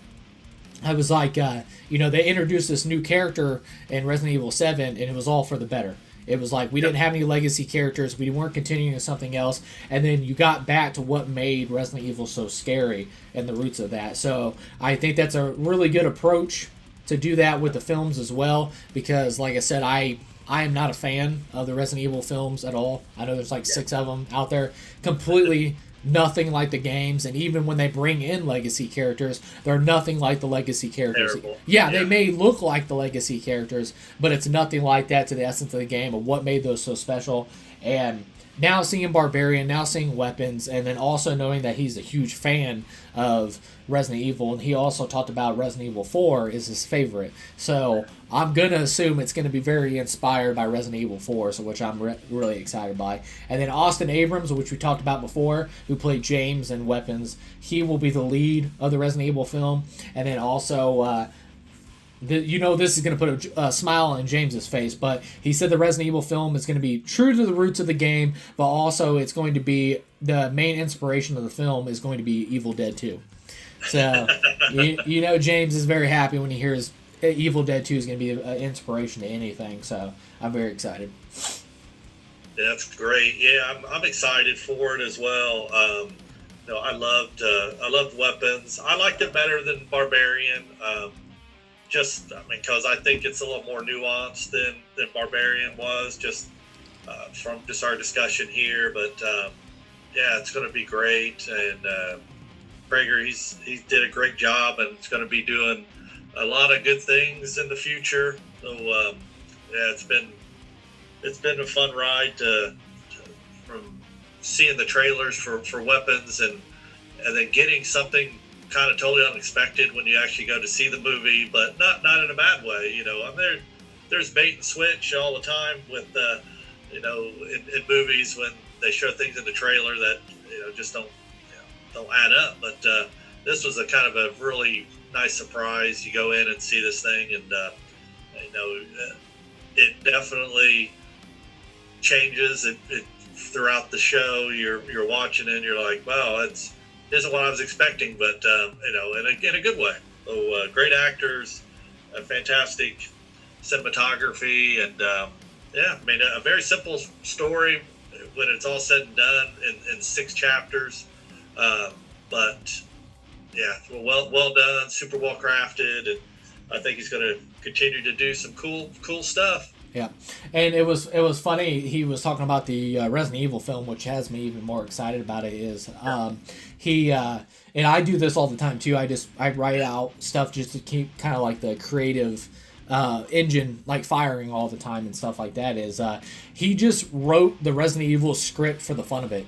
And he wrote it like a couple years ago during lockdown and COVID and stuff like that. He just wrote it for the fun of it. He was just like, man, he's like, I'm never going to make a Resident Evil film. He was like, but he just wrote it to keep the creative juices flowing and all that stuff. And then he's like, and the further and further I got into it, he's like, God, I freaking love this. It's like the best thing I ever wrote. So it's crazy that he's actually going to be able to adapt that script. So it was just really cool to hear that. And then I'm very excited for that. And then we talked about a little bit before off recording, not in this podcast, but honestly, the elements that he showed with the nightmare sequences and stuff like that, and that creepiness, and obviously just his overall creativity and awesomeness as a filmmaker.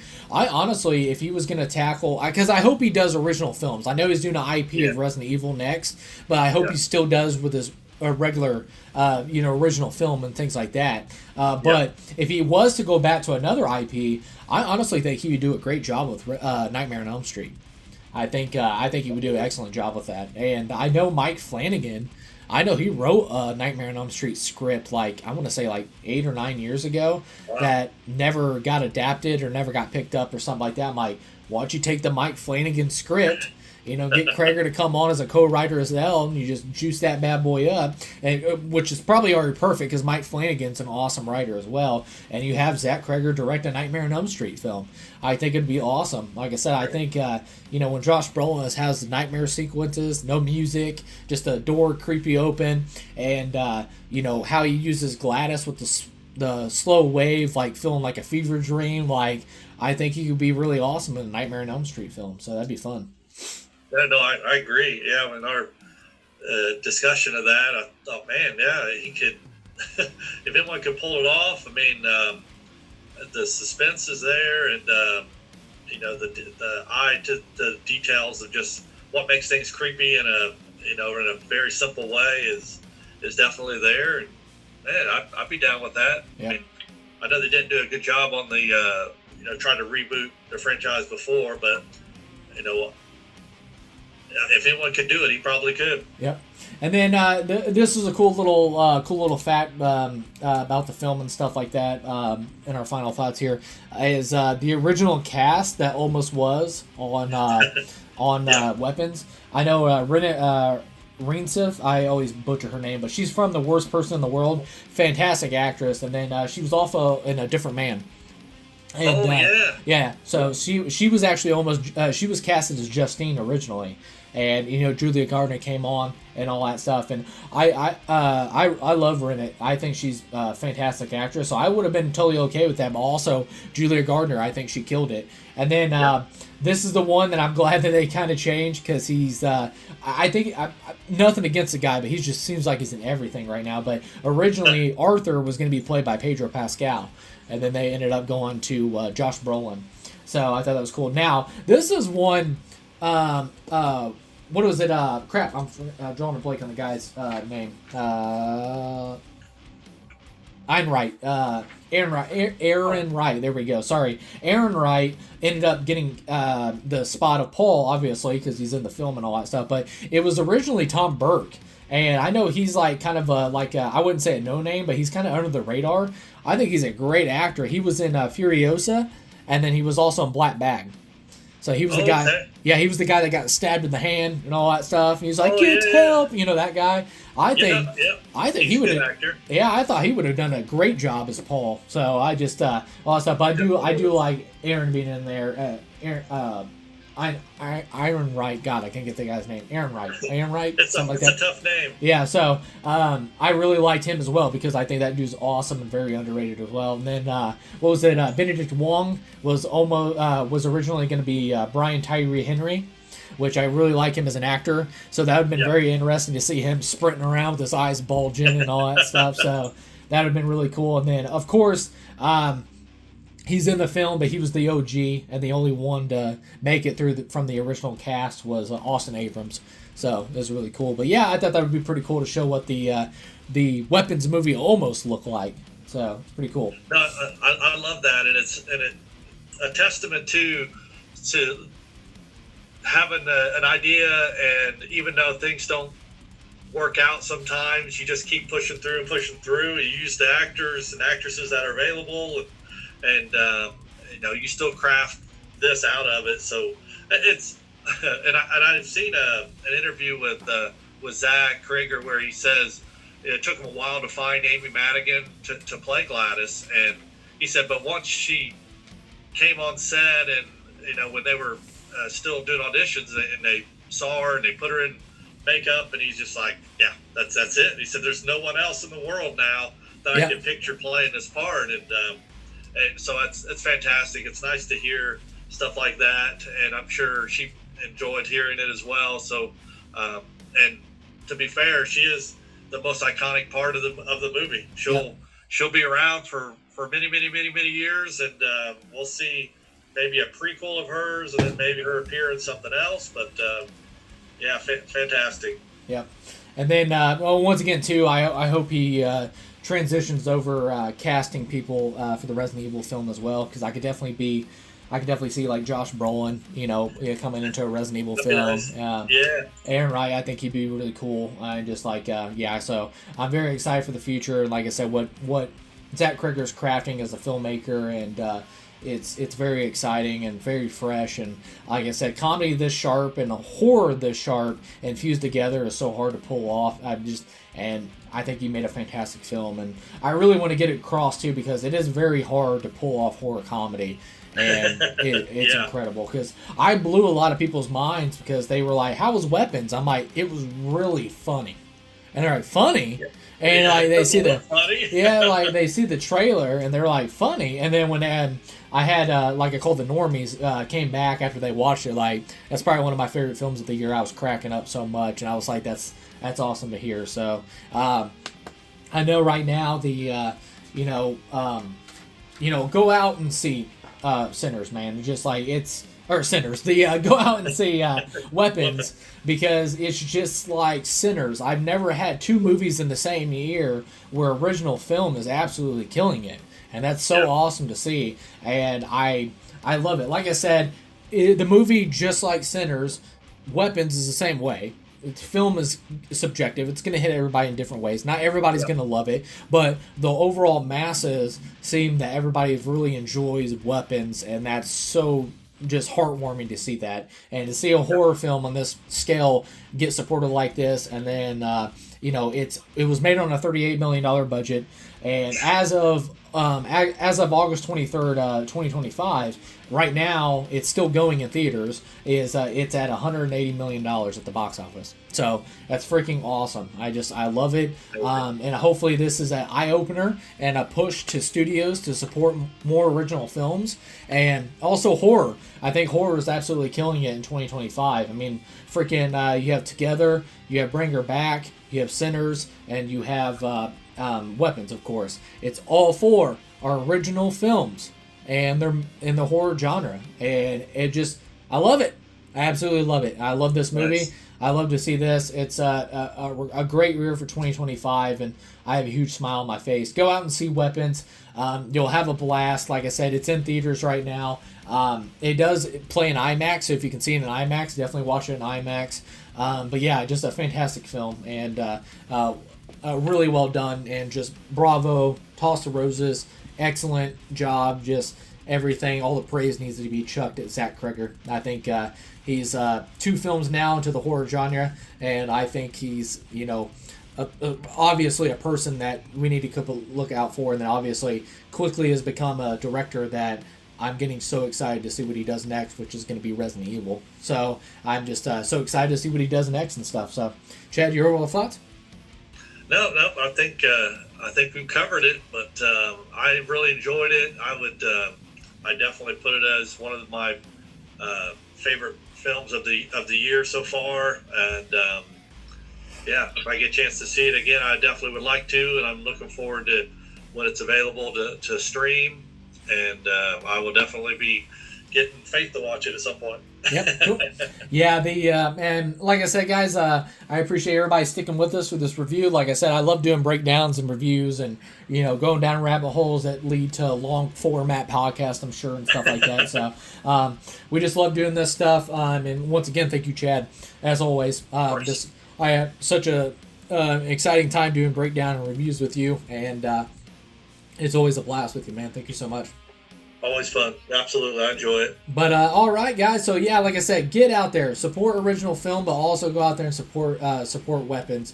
It's playing in theaters now. Absolutely incredible film by Zach Cregger. Can't wait to see what he does with Resident Evil. And if you haven't seen Barbarian, definitely check that out. It's an excellent film. And like I said, the future is very bright for Zach Cregger, and I can't wait to see what he does. And just like I said, one of my favorite films of 2025. But as always, guys, I always forget at the very end, but make sure you subscribe to the Movie Nerd James YouTube channel at Movie Nerd James YT. And then also where I'm very active a lot more is on my Instagram page at the same name, Movie Nerd James, at Movie Nerd James on Instagram. Make sure you go over there and give us a follow and subscribe, and give this video a thumbs up, and then comment your thoughts on Weapons. Did it work for you? Did it not work for you? What do you rate it on a scale from 1 to 10? Where do you see it at and stuff like that? And who's your standout characters? What was your favorite shot? What was all that stuff? I'd love to hear everything for every corner of the cinematic universe of fandom. So make sure you get there. But once again, guys, thank you so much for joining us for this spoiler talk film review for Zach Cregger's Weapons. Take care of yourself, take care of each other, and long live cinema.